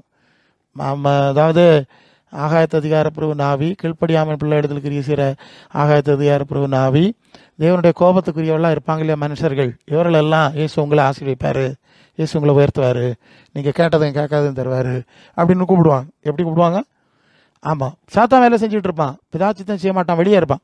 என்ன சொல்லியிருக்கணும்? நீ மனம் திரும்பி பரலோக ராஜ்யத்தை தேடு, தேவராஜ்யத்தை தேடு, தேவ சித்தத்தை செய், தேவ நன்மையை தருவார்னு சொல்லியிருக்கணும் இல்லையா? அவங்க அதை சொல்ல மாட்டாங்க. நீ வா உடனே இப்போ வந்தோடனே உடனே அங்கே கொண்டு போகிறார், இங்கே கொண்டு போகிறார். ஆமாம், இவங்களுக்கும் தேவனுக்கும் தேவராஜ்யத்துக்கும் பரலோகத்துக்கும் சம்மந்தமே இருக்காது. அப்படி சொல்லக்கூடிய கள்ளக்கூட்டங்கள் நிறைய இருக்கும். இதை வச்சு தான் மன்றங்கள் உருவாக்குவாங்க. அப்போ இங்கே பேய், அவன் பேய் தான், அந்த ஆவி தான் குடியிருக்கும், இங்கே பரிசுத்தாய் வர முடியாது. இப்படிப்பட்ட மன்றங்களை உருவாக்கி இயேசு நாமத்தில் அவர்களை ஆசீர்வதிச்சுட்டு இருக்கிறாங்க. சாத்தானுக்கு சேவை செய்கிறதுக்காக சாத்தான் சித்தம் செய்கிறவங்கள இயேசு நாமத்தில் ஆசீர்வதிப்பாங்க. இவங்க என்ன சொல்லிடுவாங்கன்னா, நீங்கள் ஆசீர்வதிக்க வேண்டியதேண்டி சபையாதருங்கள், ஆசீர்வதிக்க வேண்டியதேண்டி நீங்கள் சபையாதருங்கள்னு எழுதியிருக்கு, அதனால் நாங்கள் எல்லாரையும் ஆசீர்வதிக்கணும் அப்படின்னு சொல்கிறாங்க. ஸோ அப்போ தேவ சித்தம் செய்யாதவர்களையும் நீங்கள் அந்த கடவுள் உங்களை ஆசீர்வதிப்பார் சொன்னால் பொய் தானே சொல்வீங்க. நீங்கள் தேவனுக்கு சித்தமானதை செய்யும்போது தேவன் உங்களை மேல் பிரியமாக இருப்பார், உங்களை ஆசீர்வதிப்பார்னு சொன்னால் நியாயம். தேவ சித்தம் செய்யலாம், நீங்கள் சாத்தான் சித்தம் செய்யுங்க, உங்களை கடவுள் ஆசீர்வதிப்பார்னா இது எப்படி பொருந்த முடியும்? அது ஒரு வழக்கம் சொல்லுவாங்க. அவர் நல்லோர் மேலும் தீயோர் மேலும் என்ன பண்ணுறாரா, மழையை பெய்ய பண்ணுறார். அவர் பண்ணுறார், ஏன்னா அவர் படைச்சாரு, அதனால் எல்லாருக்கும் எல்லாம் செய்யணும், எல்லாம் செய்கிறாரு. ஆனால் கடைசியில் என்ன செய்வார்னா, ஒரு நியாய தீர்ப்பு நாளில் வச்சு கொஞ்சம் வேற பரலோகத்துக்கு எழுதி கொஞ்சம் வேற நரகத்துக்கு எழுதி வச்சுட்டு அங்கே அவரில் அக்கிரமம் செய்யக்காரலன்னு சொல்கிறாருல. அப்போ இங்கே மழையெல்லாம் பெஞ்சுதுங்க, காற்றெல்லாம் அடிச்சுதுங்க. இப்போ ஏன் சொல்கிறார், நீங்களாம் அக்கிரமம் செய்யக்காரங்கிறார். யார்? தெளிவாக சொன்னால் ஏசு நாமத்தை பயன்படுத்தி ஆசீர்வதிச்சுக்கிட்டு இருந்தான்ல அவனை. ஏசு சொல்கிற வார்த்தை அது மற்ற 7:21 நீங்கள் படிச்சிங்கன்னா, கர்த்தாவே கர்த்தாவேன்னு ஆராதித்தோம், உங்களுடைய நாமத்தில் பேய் விரட்டணும், ஆசீர்வதிச்சுக்கிட்டே இருந்தோம், உங்களை பார்த்தனே அக்கிரம செய்யக்காரன்னு சொன்னார். அப்போ தேவ சித்தம் செய்யாதவர்களை நீங்கள் அவருடைய தீமையில் வலுப்படும்படி அவர்களுக்கு சப்போர்ட் பண்ணுறது பெரிய தப்பு இல்லையா? அது ஆசீர்வாதம்னா அர்த்தம் என்ன என்னதுங்க? நீங்கள் பரலோக தேவனுடைய சித்தம் செய்கிறது தான் ஆசீர்வாதம். சாத்தான் சித்தம் செய்து நீ உலகத்தில் என்ன அடைஞ்சாலும் அது சாபம். அதானே உண்மை? ஆமாம், அதாவது கர்த்தருடைய ஆசீர்வாதமே ஐஸ்வர்யத்தை தருவோம், வேதனையை கூட்டாருன்னு சொல்லியிருக்கு. ஸோ கடவுளிடத்துலேருந்து வந்தால் அது ஆசீர்வாதம், சாத்தான்கிட்ட வந்தால் அது சாபம் தானே. அப்போ நீங்கள் எப்படி அவனை உலகத்தின் உயர ஏற்றோம் இயேசுநாதர் அப்படி சொல்லியிருக்காருங்கிறது சாத்தா வேலை தானே சார்? நீ வேலை இயேசுவை ஏற்றுக்கொள்ள சொல்லு, சீசனாக சொல்லு, அவர் பின்பற்ற சொல்லு. அப்புறம் அவர் நான் முதலாவது நீங்கள் 6:33 மத்தேயுல முதலாவது தேவனுடைய ராஜ்யத்தினுடைய நீதியை தேடுங்க, அப்பொழுது இவள் உங்களுக்கு உண்ணாவும் உடுக்கும் மேலே எழுதியிருக்கு, அவசியமானவள் உங்களுக்கு கூட கொடுக்கப்படும்னு சொல்லியிருக்குல்ல. அதை தானே நீங்கள் சொல்லியிருக்கணும். நீங்கள் அதை சொல்லலை. என்ன சொல்கிறீங்க? இயேசு ஆசீர்வதிக்க சொல்லியிருக்காரு, உங்களை எல்லாம் ஆசீர்வதிக்கணும். அப்போ சாத்தான் சித்தம் செய்கிறவனா ஆசீர்வதிக்கணும், நீங்கள் பலப்படுத்தணும். அவன் இயேசு சீசர்களுக்கு எதிராக இயேசு சீசரில் கொல்லுவான்ல, இயேசு சீடர்கள் எல்லாம் பிடிச்சி சிலுவையில் அரைஞ்சு கொல்லுவான்ல, அப்படிப்பட்டவங்களை ஆசீர்வதிக்கணும். அப்படி தான் இந்த அரசியல் தீர்க்க அரசியல் சொல்லிட்டு இருக்கிறான். ஆமாம், ஊழியக்காரில் மிஷினரிகளை பல ரீதியில் கொடுமைப்படுத்திட்டு இருக்கிறாங்க. அதுக்கெல்லாம் பொறுப்பில் இருக்கவனால போய் இவனை போய் ஆசீர்வதிச்சுட்டு வந்துடுறான். பார்த்துட்டு தானே இருக்கிறீங்க. ஆண்டவர் எனக்கு சொன்னார், ஆமாம் உன்னை தான் தெரிஞ்சிருக்காருப்பா, உன்னை விட்டால் அவருக்கு ஆள் கிடைக்காதுப்பா, நீ தான் தேவனுடைய பார்வையில் யோக்கியம் அப்படின்லாம் சொல்லிட்டு வந்தானோ இல்லை இவனு. எவ்வளோ பெரிய பிசாசு. அப்போ அந்த கும்பல்கள் தான் சேர்ந்து ஊழியக்காரர்களையும் மிஷினரிகளையும் ஆமாம் தீ கொளுத்துறாங்க. எல்லாம் நடந்துட்டு இருக்கு இல்லை. அவ்வளோ உணர்வு அடைஞ்சாச்சாரு தான். இந்த சாத்தான் கூட்டங்களை பற்றி உணர்வு உண்டாகட்டும். ஆக இந்த மாதிரி ஆசீர்வாதம்லாம் நீங்கள் கொடுக்க முடியாது. அது தகுதியானவங்களுக்கு தான் நீங்கள் கொடுக்க முடியும். கண்ணி கொடுத்தா வச்சிருப்பேன், இல்லைன்னா வெட்டிடுவேன் ஆண்டவரே சொன்ன வசனம் இருக்கு. எங்கே போச்சு? ஒரு காலம் உன்னிடத்தில் கனி உண்டாக இருக்க கடவுள்னு ஒரு மரத்தை சபிச்சு அத்திமரம் பட்டு போச்சு இல்லை. என்ன செய்யணும்? ஏன் அப்படி சபிக்கணும்? அது இலையை மட்டும் காட்டிகிட்டு இருக்கு, கனி இல்லை. அது கனி முதலாவது அந்த அத்திமரத்தில் முதலாவது பூ வரும், கனி வரும், அதுக்கப்புறம் தான் இலை வருமா. அந்த மரத்துக்கு கேரக்டர் அப்படி.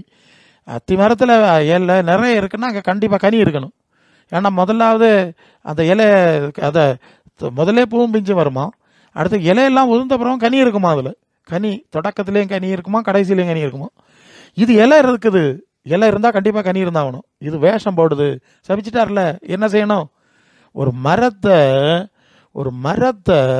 அது கனி இல்லாமல் கனி கொடுக்குற மாதிரி காட்டி இருக்கிறத பற்றியே இயேசுநாதர் சபிச்சா, மனுஷன் எவ்வளோ பெரிய அக்கிரமம் செய்தால் இவனை என்ன செய்யணும் சொல்லுங்க. ஸோ இது ரொம்ப மோசடியான விஷயம். எல்லாத்துக்கும் ஒரு ஒழுங்குமுறை இருக்குது, ஒரு எல்லை இருக்குது. பவுல் சொல்வார், எல்லார் மேலே நீ கைகளை வைத்து விடாதே, அவருடைய பாவங்களுக்கு நீ உடன்படாதேன்னு சொல்கிறார்ல. எல்லாருக்கும் செஞ்சிட முடியாது. வரட்டும், மனம் ரொம்ப குணப்படு. இருதயத்தை பார்க்கிற தேவன் அதை கொடுக்குறார். ஆமாம், இருதயத்தை பார்க்குறவர் தானே கொடுப்பாரு. சரியில்லைன்னா கொடுக்க மாட்டார்ல, தப்புன்னா கொடுக்க மாட்டார்ல. இருதயமே திருக்குள்ளது மகா கேடுள்ளதாக இருக்கிறது. ஆமாம், இருதயத்தை அறிகிறவன் யார்? நான் தான் பார்க்குறேங்கிறார். அது 59 அதிகாரத்தில் சொல்கிறார்ல, கர்த்தருடைய கை குறுகி போகல, அவருடைய செவிகள் மந்தமாகலை. உங்கள் அக்கிரமங்கள் தேவனுக்கு அவருக்கு நடுவில் பிரிவினை உண்டாக்குனா உனக்கு அப்படி ஆசீர்வாதம் வரும். இயேசுநாதர் உன்னை அவன் எனக்கு எதிராக இருக்கிறான், நீ அவனை போய் ஆசீர்வாதம் இயேசுநாதர் சொன்னாரா? அப்படி எங்கேயாவது சொல்லியிருக்காரா? இதெல்லாம் பிசாசு தனக்கு கட்டுப்பாட்டு இருக்க உலகத்தை, தனக்கு கட்டுப்பாட்டு இருக்கிற மனுஷரை பலப்படுத்துறதுக்கு, திடப்படுத்துவதற்கு, பாதுகாப்பதற்கு. இப்போ இயேசுநாதர் அவர் ஒரு காரியம் இயேசுநாதர் மூலமாய் வேற நபர்களுக்கு கொடுக்கப்பட்டிருந்ததை இவர்களுக்கு சொல்லி உன்னை அங்கே கொண்டு போவார், இங்கே கொண்டு போவார். மனம் திரும்ப சொல்லலையே, நீ தேவசித்தம் செய்ய சொல்லலையே. இதெல்லாம் சாத்தான் சரி அப்படி செய்யாத, உனக்கு நியாய திரும்ப வந்துடும், தண்டனை வந்துடும், ஏன் நீ சொல்லலை? நீ அதை சொல்லியிருக்கணும்ல. அதெல்லாம் சொல்லிட்டு ஆண்டவர் உங்களை கைவிட மாட்டார், ஆசீர்வதிப்பார், வாங்க நன்மை செய்வார்னா பிரச்சனை கிடையாது. இப்போ நீ அதை செய்யலையே, உனக்கு பிரச்சனை வேறு. தேவசித்தம் செய்கிறது இல்லை, இயேசுவின் சீசத்துவம் இல்லை. உனக்கு வியாபாரத்துக்கு, உனக்கு தொழிலுக்கு, உனக்கு அரசியலுக்கு இவங்கெல்லாம் சப்போர்ட்டாக இருக்கணும். அதுக்கு இயேசுநாதரை வச்சு நீ படம் காட்டிகிட்டு இருக்கிற. இதுதானே உண்மை. ஸோ இப்படி வசனங்களை புரட்டுகிற கள்ளக்கூட்டங்களை நான் புரிந்து கொள்ளணும். அவங்க சொல்லிடுவாங்க, ஆசீர்வாதம். அப்போ எப்போ இயேசுவின் சீசத்துவத்துக்குள்ளே அவரை கொண்டு வர போகிறா பேசுமா இல்லை? நீ இயேசு நாமத்தை சொல்கிறல்ல, நீ உண்மை உள்ளவனாக இருந்திருந்தா, மனசாட்சி உள்ளவனாக இருந்திருந்தா, இந்த சரி இவர் வந்தார், நான் ஜெபிக்கிறேன், நீங்கள் கூட்டத்துக்கு வந்துடுங்க, நீங்கள் ஆண்டவரை ஏற்றுக்கொண்டிருங்க, இந்த பைபிளை படிச்சிருங்க, இயேசுவின் சீசர், அதில் ஆத்திரம் காட்டியிருக்கணும். நீ அதில் காட்ட மாட்டியா? நீ அதை பற்றி பேசவே மாட்டியா? நீ அரசியல் பேசுகிறாய். அவன் உள்ள அக்கிரமெல்லாம் செஞ்சுட்டு முடியாமல் சிக்கிட்டு வந்திருக்கான், நீ அவுத்துட போறியா? ஒரு கட்டினா பயங்கரமாக கட்டிக்கிறது, பிடிச்சி கட்டி போட்டிருக்கு, அது கடந்து ஊழா போடுது. நீ உடனே பெரிய ஆசீர்வாத புலி, அங்கே போய் அவுத்துட்டா என்ன செய்யும்? ஒன்று தண்டா கடிக்கும் கழுத்தில் முதல்ல. இதுதானே விஷயம். இன்னும் அநேகரை கடிக்காது, அநேகரை கடிக்கப்படாதுலடா கட்டி போட்டிருக்கு. முதல்ல மனம் திரும்பதில் கூடு, அதில் சரி பண்ண அப்புறம் அதை ஆண்டவர் அவுத்து விடுவார். சரி, இப்படி சாத்தான் வேலை செய்கிற கூட்டம் இயேசு நாமத்தில் ரொம்ப பெருகி வருது. ஆகவே இது சாத்தானை ஆசீர்வதிக்கிற ஒரு மறைமுக செயலாக இருக்கிறத நான் விழிப்பாக இருக்கணும். அந்த ஆகாயத்து அதிகார பிரபுவின் ஆளுகைக்கு எதிராக இந்த இயேசுவின் சீசர்கள் செயல்படுவாங்க. அவங்க இப்படி போக மாட்டாங்க, ரொம்ப கட்டுப்பாடு கவனமாக இருப்பாங்க. அப்போ இப்போ என்னாச்சு? இந்த கள்ளக்கூட்டங்களும் சரி தான், இந்த கள்ளக்கூட்டங்களுக்கு பிடியில் இருக்கக்கூடிய ஆதரவாளர்களும் சரிதான், இயேசுவின் சீசரில் பயப்பாது தானே, அது என்ன நடக்குது? சரி, மனிதர்களை இயேசுவுக்கு சீசரில் ஆக்காம அவளை இயேசுவுக்கு பக்தர் ஆக்குனா போதும். ஆமாம், நீ அவர் சொல்கிறவன கேட்காண்டான், அதெல்லாம் நடக்க முடியாது. நீ ஆராதிச்சுட்டே இரு, ராத்திரி பகலை தின்னு குடிச்சு சங்கிலி இல்லாமல் ஆராய்ச்சிட்டே இரு, நிறைய காணிக்கையும் கொடுத்துட்டே இரு, உன்னை மேலும் மேலும் அவர் உயர்த்துவார் அப்படின்னு தான் அந்த கள்ளக்கூட்டங்கள் பேசிகிட்டு இருக்கிறது. ஆகவே இது நமக்கு தெரிஞ்ச விஷயந்தான். சரி, இப்படி சுவிசேஷத்தையே திசை திருப்பி விட்டான். இவங்க ஏதோ நிறைய ஊழியம் செய்கிறாங்களாம். என்னடா ஊழியம் செஞ்சீங்க நீங்கள்? இயேசுவின் சீசர் ஆக்குனீங்களா? இல்லை, இயேசு நாமத்தை பயன்படுத்தி உங்கள் சாம்ராஜ்யங்களை ஸ்தாபிச்சிங்க. அடுத்த எலெக்ஷனில் ஒரு எம்பி சீட்டில் நின்றுட்டா உங்களுக்கு சீட்டு கிடைக்குமா? எம்பி ஆகிடலாமா? இது மாதிரி இல்லைன்னா வேறு ரீதியிலான உனக்கு அனுகூலங்கள், அரசியலோ அல்லது பண ரீதியிலோ, இதுக்கு தாண்டா இயேசுவை கொண்டு போனீங்க. எங்கே இயேசுவை ஊழியம் செஞ்சீங்க? சுவிசேஷத்தை மாற்றி போட்டீங்க. ஒரு முறை அவரோட ஒருத்தர் இருந்தாராம். அவர் நான் நிறைய ஆண்டவருக்கு ஊழியம் செஞ்சுட்டேன் அப்படின்னு ரொம்ப சந்தோஷப்பட்டு குதிச்சிட்டு இருந்தாராம். அப்போ அவருக்கு தேவன் ஒரு சொப்பனம் காட்டினாராம். அந்த சொப்பனத்தில் ஒரு திராசு, 2 தட்டு இருக்கக்கூடிய திராசு இருக்குது. ஒரு தட்டில் இவருக்கு தேவன் கொடுத்த கிருபைகள் காரியங்கள்லாம் இருக்குது, மறுதட்டில் இவர் செஞ்ச ஊழியங்கள் இருக்குது. அவருக்கு தேவன் கொடுத்த வரங்கள், கிருபைகள், அதிகாரங்கள், அங்கீகாரத்தை விட கூடுதலாக ஊழியம் செஞ்சுருக்காரு. ஊழிய பகுதி தாழ்ந்துருக்கு, அது உயரம் இருக்குது, இது கீழே இருக்குது. அப்போ ரொம்ப சந்தோஷம். ஆமாம், நான் எனக்கு தகுதிக்கு மிஞ்சி ஊழியம் செஞ்சுட்டேன் அப்படி நினச்சிட்டு இருக்கும்போது ஒரு கரம் அதில் இருக்க ஒவ்வொரு ஊழியத்தை எடுத்து கீழே வச்சு தான், இது உனக்கு வயிற்று பிழப்புக்கு செஞ்சது, கீழே வச்சாச்சு. இதுவும் என் மனைவிக்காக செஞ்ச ஊழியம் வச்சாச்சு. இனிவன் பிள்ளைகளுக்காக செய்த ஊழியம். இது உனக்கு சொந்தக்காரமாருக்கு செய்த ஊழியம். இது உனக்கு அரசியல் தலைவன் ஆகணும்னு செய்த ஊழியம். இது உனக்கு வியாபாரம், உனக்கு பணம் உண்டாக்கி செய்த ஊழியம். ஒவ்வொரு ஊழியத்தை பற்றியும் ஒவ்வொரு காரணத்தை சொல்லி எல்லாம் தூக்கி விழாத தட்டு காலி ஆயிடுச்சு. நீ எனக்கு ஊழியம் செய்யலை, உனக்கு இதெல்லாம் நான் தந்தது உண்மை, இதை வச்சு நீ உனக்கு காரியத்தை பார்த்துக்கிட்ட. எனக்கு ஊழியம் செஞ்சா நான் சொன்ன மாதிரி செஞ்சுருக்கணும், நான் காட்டுற மாதிரியில் செஞ்சுருக்கணும், என் சீடர்கள் காட்டின மாதிரியில் செஞ்சுருக்கணும். நீ அதுதான் செய்கிற. இப்போ நீ தலைக்கு டை அடிச்சுட்டு உலகத்தை ஏமாத்துற, நீ ஜனங்களை ஜால்ரா பண்ணுற. நீயே முதல்ல உன்னை மறைச்சிட்டு அவனுக்கேற்ப ஜால்ரா போடுற, அப்படி தானே நிற்கிற. நீ உலகத்துக்கு ஊழியம் செஞ்சாய், சாத்தானுக்கு ஊழியம் செஞ்சாய், எனக்கு செய்யலை அப்படின்னு சொன்னார். அப்புறம் அவர் மனம் திரும்பினாரும். அப்படி எங்கேயோ நான் ஒரு புத்தகத்தில் வாசித்த ஒரு நினைவு. இது போல் சுவிசேஷத்தெல்லாம் திசை திருப்பி விட்டு ஒரு தவறான சுவிசேஷம் உலகம் முழுசும் பரவியாச்சு. இனி அதை சரி பண்ண முடியுமாங்கிற ஒரு சிக்கல் தான் இந்நிலையில். இந்த மோசடி பேய்க்கு பிடியில் இந்த மாதிரிலாம் ஜனங்கள், பக்தர்கள் சிக்கியிருக்காங்க. இவங்களை விடுதலை பண்ணுறது சவாலான ஒரு விஷயந்தான் இல்லை. ஏன்னா இயேசு தெரியாதவங்களுக்கு சொல்லிடலாம், ஒரு புரிய வச்சிடலாம். இவனோட புரிய வைக்கிறது பெரிய கஷ்டம். ஆனால் பைபிள் போராட்டேன் ஏகப்பட்ட காரியம், அங்கே அப்படி இருப்பான், இங்கே இப்படி இருக்குன்னு சொல்லுவான். ஏன்னா இந்த பைபிள் போராட்டம் வச்சு தானே பிசாசு ரொம்ப காலம் அவனை பில்டு பண்ணியிருக்கான். இவனோட வரைந்தது அப்படி தானே, ஷேப்பிங் பண்ணது அப்படி தானே, இந்த வேத புரட்டுகளை பயன்படுத்தி. இது அவ்வளோ மண்டைக்குள்ளே இருக்கும். இது அவ்வளோ ஒன்றொன்னா பிடுங்கணும்னா சவால். அது ஈஸியாக பிடுங்கினாலும் போகாது, திருப்பி உள்ளே உட்காந்துக்கும். ஏன்னா ரொம்ப காலம் அதில் ஊறினதில்லை.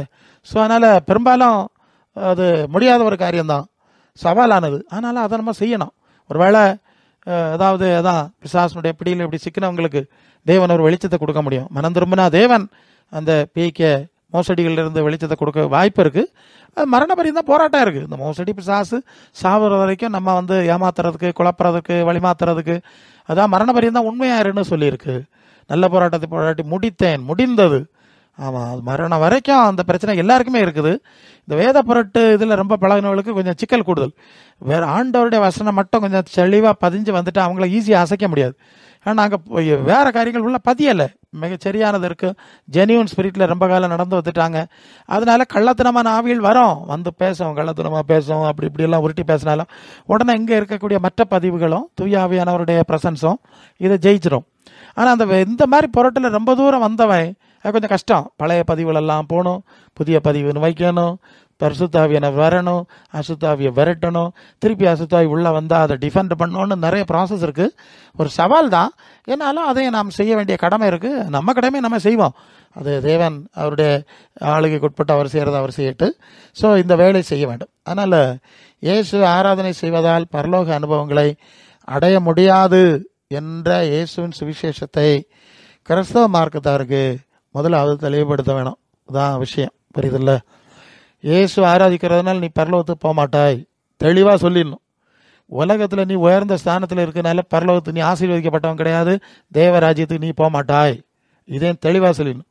மனுஷனுக்கு முன்பு மேன்மை எண்ணப்படுறது வேறு, தேவனுக்கு முன்பு மேன்மை எண்ணப்படுறது வேறு. இதெல்லாம் தெளிவாக சொல்லணும்.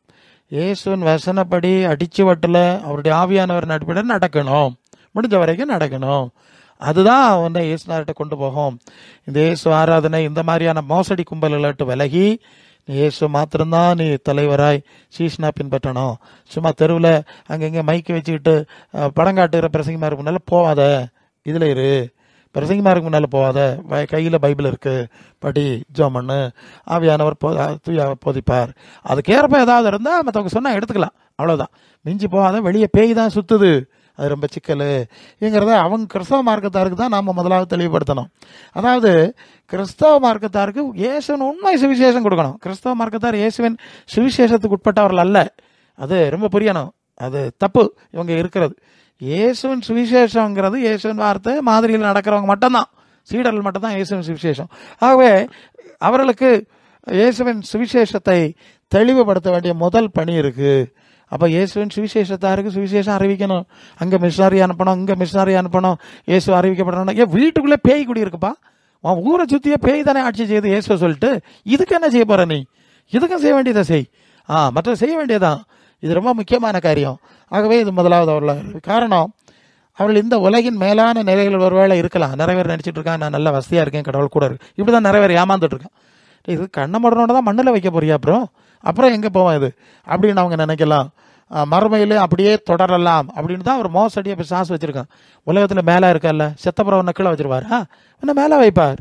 ஆமாம், இங்கே இருக்கிறது மாதிரி இதை விட மேலே ஒன்று வைப்பாருன்னு தான் அந்த பிசாசு கூட்டம் வந்து இதெல்லாம் ஏமாற்றிட்டு இருக்கு. அது பழைய ஏற்பாட்டில் வந்து அவனும் என்ன பண்ணானுன்னா, அது உலகத்தின் உயரத்தில் ஏறணும், அப்புறம் ராஜாக்களின் கல்லறையே ராஜாக்களின் கல்லறைன்னு பேர் வச்சுட்டான், அங்கே ஒன்று கொண்டு வைப்பாங்கிற மாதிரி. கல்லறைக்கு பிறகு என்னாச்சு? ஐஸ்வர்யவான் ராஜாக்களின் கல்லறையில் தானே வைக்கப்பட்டான், அவன் அங்கே பாதாளத்துக்கு போயிருக்கான்.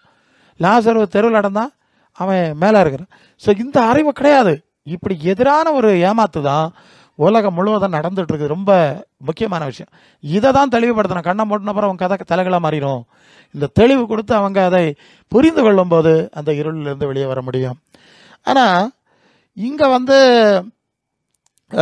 இந்த உலக காரியத்தில் நான் மேலே இருக்கிறேன்னு தன்னை நினச்சிக்கிட்டு தான் அநேகர் நான் ஆண்டவருக்கு ஊழியம் செய்யணும், ஊழியக்காரர்களும் எல்லாரும் சேர்த்து தான் சொல்லணும், அவங்களும் நினச்சி கொண்டிருக்கிறாங்க. அவங்க வந்து மனிதர்களுக்கு அவருடைய இச்சையின்படியே நடக்கிறதுக்கு தான் ஊழியம் செய்வாங்க. அது அடிப்படை அப்படி தான் இருக்கும். அது நீங்கள் வந்து 2 தீமோத்தேயு 4:2-5 வரை, சமயம் வாய்த்தாலும் வாய்க்காவிட்டாலும் ஜாக்கிரதையாய் திருவசனத்தை பிரசங்கம் பண்ணும். ஜாக்கிரதை, திருவசனம், இயேசுவின் வார்த்தை எல்லாம் சாந்தம் இருக்கணும். உபதேசத்தோடு கண்டனம் பண்ண வேண்டியது உண்டு, கடிந்து கொள்ள வேண்டியது உண்டு, புத்தி சொல்ல வேண்டியது உண்டு. இப்படி தான் ஊழியம் செய்யணும். வாரவெல்லாம் அவன் ஆசீர்வதிப்பார், உயர்த்துவார், மகனே மகளே. இதெல்லாம் அரசியல் பாட்டுப்பா. வியாபாரிகள் இப்போ கடையில் போயாச்சுன்னா, மார்க்கெட்டில் போனால் கொஞ்சம் அடிக்கடி ஆமாம் போனோன்னு கேட்பான், எப்படி அக்கா அண்ணன் நல்லா இருக்காரா, தம்பி நல்லா இருக்காரா, அக்கா நல்லா இருக்காங்களான்னு விசாரிப்பான். யார்? அந்த கடைக்காரன். நமக்கு சொந்தக்காரன் ஒன்றும் இல்லை, நம்ம பேரில் அனுதாபத்தில் இல்லைன்னா ஏதோ ஒரு அவன் நல்ல எண்ணத்தில் கேட்கலாம். வியாபாரி அவனுக்கு கடைக்கு நம்ம போனோங்கிறதுக்கு அவன் அப்படி பேசுகிறான். அது அவங்க பொருளை வாங்குறதுக்காக வேண்டி நல்லா இருக்காளா அண்ணா இருக்காளா. இதெல்லாம் வியாபார அன்பு, அரசியல் அன்பு. இது மாதிரி ஊழியத்தில் வந்து உனக்கு இந்த மாதிரி ஒரு மோசடி அன்பு, உனக்கு பதவிக்கு உன்னை வைத்த பிழைப்புக்காக வேண்டி நீ காட்டுற அன்பு அப்படி இல்லை. புத்தி சொல்லு, உள்ளதை பேசு. உனக்கு பிள்ளைகளுக்கு நீ என்ன சொல்லுவ? பிள்ளைகளே ஏமாற்றி போடுவான். இப்போ அதெல்லாம் விஷயம். தனக்கு பிள்ளைகளே தாறுமாறாக சொல்லி எங்கெங்கே தள்ளி போட்டுடுறேன். அந்த லட்சணத்தில் இருக்க மற்றவங்களுக்கு என்ன கொடுப்பான்? புத்தி சொல்லணும். ஏனென்றால் அவள் ஆரோக்கியமான உபதேசத்தை பொறுக்க மனதில்லாமல் செவி தின்ன உள்ளவர்களாய். நல்லா கவனிக்கணும். இந்த சாத்தாம் பிடியில் இருக்கிறவங்க, உலகத்தின் பிடியில் இருக்கிறவங்க, கோபாக்கினையின் பிள்ளைகளாக இருக்கிறவங்க, ஆகாயத்து அதிகாரம் பிடியில் இருக்கிறவன் உலக உலகத்தில் போவான். அவன் பரலோக தேவனுடைய வார்த்தையை கேட்க மாட்டான். அது அவனுக்கு பிடிக்காது, அதை எதிர்ப்பான். இயேசு ஆராதனை மன்றத்தில் தான் இருப்பான், இயேசுவின் சத்தம் போட்டுட்டு தான் இருப்பான். ஆனால் வசனம் போனோன்னு ஆட ஆரம்பிச்சிடும். நான் சொன்னேன்ல, வசனம் பேசினோன்னா நான் யாருன்னு தெரியுமாடான்னு ஆடிச்சுன்னு, இது மாதிரி தான் ஆட ஆரம்பிச்சிருவான். இவங்க வந்து என்ன பண்ணுவாங்கன்னா, தனக்கு சுய இச்சைக்கேற்ற போதவர்களை தங்களுக்கு திரளாய் சேர்த்து கொள்வார்கள். தனக்கு சாதகமாக மகனே மகளே ஆசீர்வாதம் அப்படி இப்படின்னு பேசுகிறவங்க இருப்பாங்கல்ல, அவங்கள தேடி ஓடுவாங்க. அதுக்குன்னே நிறைய பேர் இருப்பான். அவனுக்கு நல்லா தெரியும், இவன் இயேசுநாதருடைய வசனத்தில் நடக்காதவன் தான் நம்ம மன்றத்துக்கு வருவான். அங்கே நடக்கிறவன் இங்கே எதுக்கு வர போகிறான்? அவன் வேதத்தை வாசிப்பான், ஜெபம் பண்ணுவான், ஆண்டவரோட தனியாக நடத்துருவான். அது 1 யோவான் 1:3 சொன்ன மாதிரி எங்கள்கிட்ட ஐக்கியம் பிதாவோடும் அப்படியே குமாரனாக இயேசு கிறிஸ்துவோட இருக்கிற மாதிரி இங்கே எதுக்கு வர போறான்? அவன் நம்ம மன்றத்துக்கு வாரான்னாலே இவன் இயேசுநாதர் கூட நடக்காதவன், இவன் அப்படிப்பட்ட கேட்டகரி சேர்ந்தவன், அதனால தான் இங்கே வந்திருக்கான் அப்படின்னு அவனுக்கு நல்லா தெரியுது. அதனால அவன் அது கேட்ட படம், இவன் என் தலையில் என்ன வச்சு அரைச்சாலும் மிளகா இல்லை, என்னத்தை வச்சு தள்ளுனாலும் இவன் கண்டுக்கிட மாட்டான், உணர்வு இல்லாதவன் வந்திருக்கான்னு அவங்க அந்த ரீதியில் பயன்படுத்துவான். அப்போது இச்சை கேட்ட போதில் தான் தேடுவாங்க, சத்தியத்துக்கு கீழ்ப்படிய மாட்டாங்க. இதை வச்சு நீங்கள் மன்றங்கள் கட்ட முடியாது. அப்படி தான் நிறைய பேர் மன்றம் கட்டி டை அடிச்சுட்டு ஆமாம் எல்லாம் ஒரே கேட்டுக்கிறது தானே ஏமாற்றிட்டு இருக்கிறாங்க. சரி, 4ஆம் வசனத்தில் சத்தியத்துக்கு செவியை விளக்குவாங்க, கட்டுக்கதையில் தான் கேட்பாங்க. ஆமாம், ரொம்ப கட்டுக்கதை கேட்குறதுல பயங்கர ஆர்வம். அல்லேலூயா, என்ன முழக்கம்! ஆண்டவருடைய வசனம் பேசி பாருங்க, உறங்குவான் உடனே. அது வர ஊயின்னு குதிச்சுட்டு இருப்பான். அது வர கொஞ்சம் கொஞ்சமாக சவுண்டு குறையும், தலையை குனிச்சிருப்பான் கொஞ்ச நேரம். இந்த பேயை நாங்கள் பார்த்துருக்கோம். சத்தியம் அப்படி அது வரைக்கும் ஆடி பாடி தொல்லை குதிச்சு பயங்கர ஆர்ப்பாட்டம். சத்திய வசனம் பண்ணோன்னு அப்படி முழிப்பான் ஒரு மாதிரி. அதுவரை இருந்தவன் பேய் அரைஞ்ச மாதிரி முழிப்பான். உடனே மனசிலாக்கிடுவேன், அவனுக்குள்ள பேய் அங்கிருந்து கொட்டையை ஆரம்பிக்குது. பேய் அங்கிருந்து ஆடா, உள்ளால் வெளியே தெரியல, உள்ளால் ஆடுது கிடந்து. உடனே அவனுக்கு முகநாடி வேறுபடும். நாங்கள் எங்கேருந்து பார்த்தா தெரியும்ல, பிரசங்கியார் தானே, இங்கே நிற்கும் போது முகம் தெரியும். டேய், இந்த இதில் சொன்ன உடனே முகநாடி வேறுபட்டாச்சு, அப்படி இருப்பான். அப்புறம் கொஞ்ச நேரம் அடுத்த தலையை குனிச்சிருப்பான், நிமிர்ந்திருக்க மாட்டான், என் முகம் பார்க்க மாட்டான், தூர பார்ப்பான், அங்கேயும் இங்கேயும் திருப்புவான், தலையை குனிப்பான். அதுக்கு அடுத்த கொஞ்ச நேரம் கழிச்சு பார்த்தா உறங்கிடுவான். சரியா உறங்கிடுவான். அந்த வரிசை அந்த ப்ராசஸ் பார்ப்போம். எந்த நேரம் சத்தியம் அங்கே வருவோம், அவன் தெரியாத, அவன் கீழ்ப்படியாத சத்தியம் அவனுக்கு ஒன்று வருமோ உடனே முகநாடி வேறுபடும், கண்ணை உருட்டும், அடுத்தது அப்படியே தலையை குனிப்பான், அடுத்தது உறங்குவான். அவ்வளோதான். அடுத்தது அடித்து தான் எழுப்பணும். அதுக்கு தான் சில வேளை அல்லேலுவையா போடுறது. ரொம்ப அல்லேலுவையா போடுறதில்ல, நம்ம விரும்புறதில்ல. சும்மா ஏன் அல்லேலுவையா போடுறா, இவனோட இந்த பேயை அடித்து எழுப்புறதுக்கு, கேட்கறதுக்கு. வசனம் கேட்க விட மாட்டான், செவியை அடைச்சிருவானோ. சத்தியத்துக்கு விளக்கு வாங்கலாம், செவியை விளக்கி. அதே நேரம் கட்டுக்கதை பேசுனாங்கன்னா விழிப்பு ஜபம், ராத்திரி முழுதும் புராணம் நடக்கும். 1.5 மணி நேரம் 2 மணி நேரம் கட்டுக்கதை பிரசங்க மாதிரி பேசும்போது பயங்கர சந்தோஷம். முடிஞ்ச பிறகு நல்ல பிரியாணி விருந்து இதெல்லாம் நடக்கும். அவர் சொல்றாரு, நீயும் எல்லாவற்றிலும் மன தெளிவாயிரு, ரொம்ப தெளிவாயிரு. இந்த கள்ள கூட்டத்தை பற்றி நாடகத்தை பற்றி ரொம்ப தெளிவாயிரு. அது இயேசுன்னு சத்தம் போடுறோன்னு மயங்கிறாத. தீங்கு அனுபவி, உனக்கு தான் பிரச்சனை நிறைய வரும். சுவிசேஷத்தின் வேலையை செய், அல்லது சுவிசேஷத்தின் வேலையை செய்து தீங்கு அனுபவி. அப்போ இயேசுவின் சத்திய சுவிசேஷ வேலை செய்தால் தீமை வரும். மற்றபடி வந்தால் ஒரு பிரச்சனையும் உனக்கு வராது. உன் ஊழியத்தை நிறைவேற்று, இப்படி உன் ஊழியத்தை நிறைவேற்று. இயேசுவின் சீசத்துவ வேலையை நிறைவேற்று. இயேசுவின் சீசத்துவ உபதேசத்தை பேசி சுவிசேஷம்னா என்னது? இயேசுவின் சத்தியத்தை பேசுறது தானே. ஆபிரகாமின் தாவீதையும் யாக்கோபம் பற்றி பேசுறது தான் இயேசுவின் சுவிசேஷமா? என்ன கேட்குறீங்க நீங்கள்? அவன் அங்கே போனான், இவன் இங்கே வந்தான், அவனை கர்த்தர் வெற்றி கொள்ள செய்தார், சத்துருக்களை மடங்கடித்தார், அவனுக்கு நன்மையை தடுக்கல.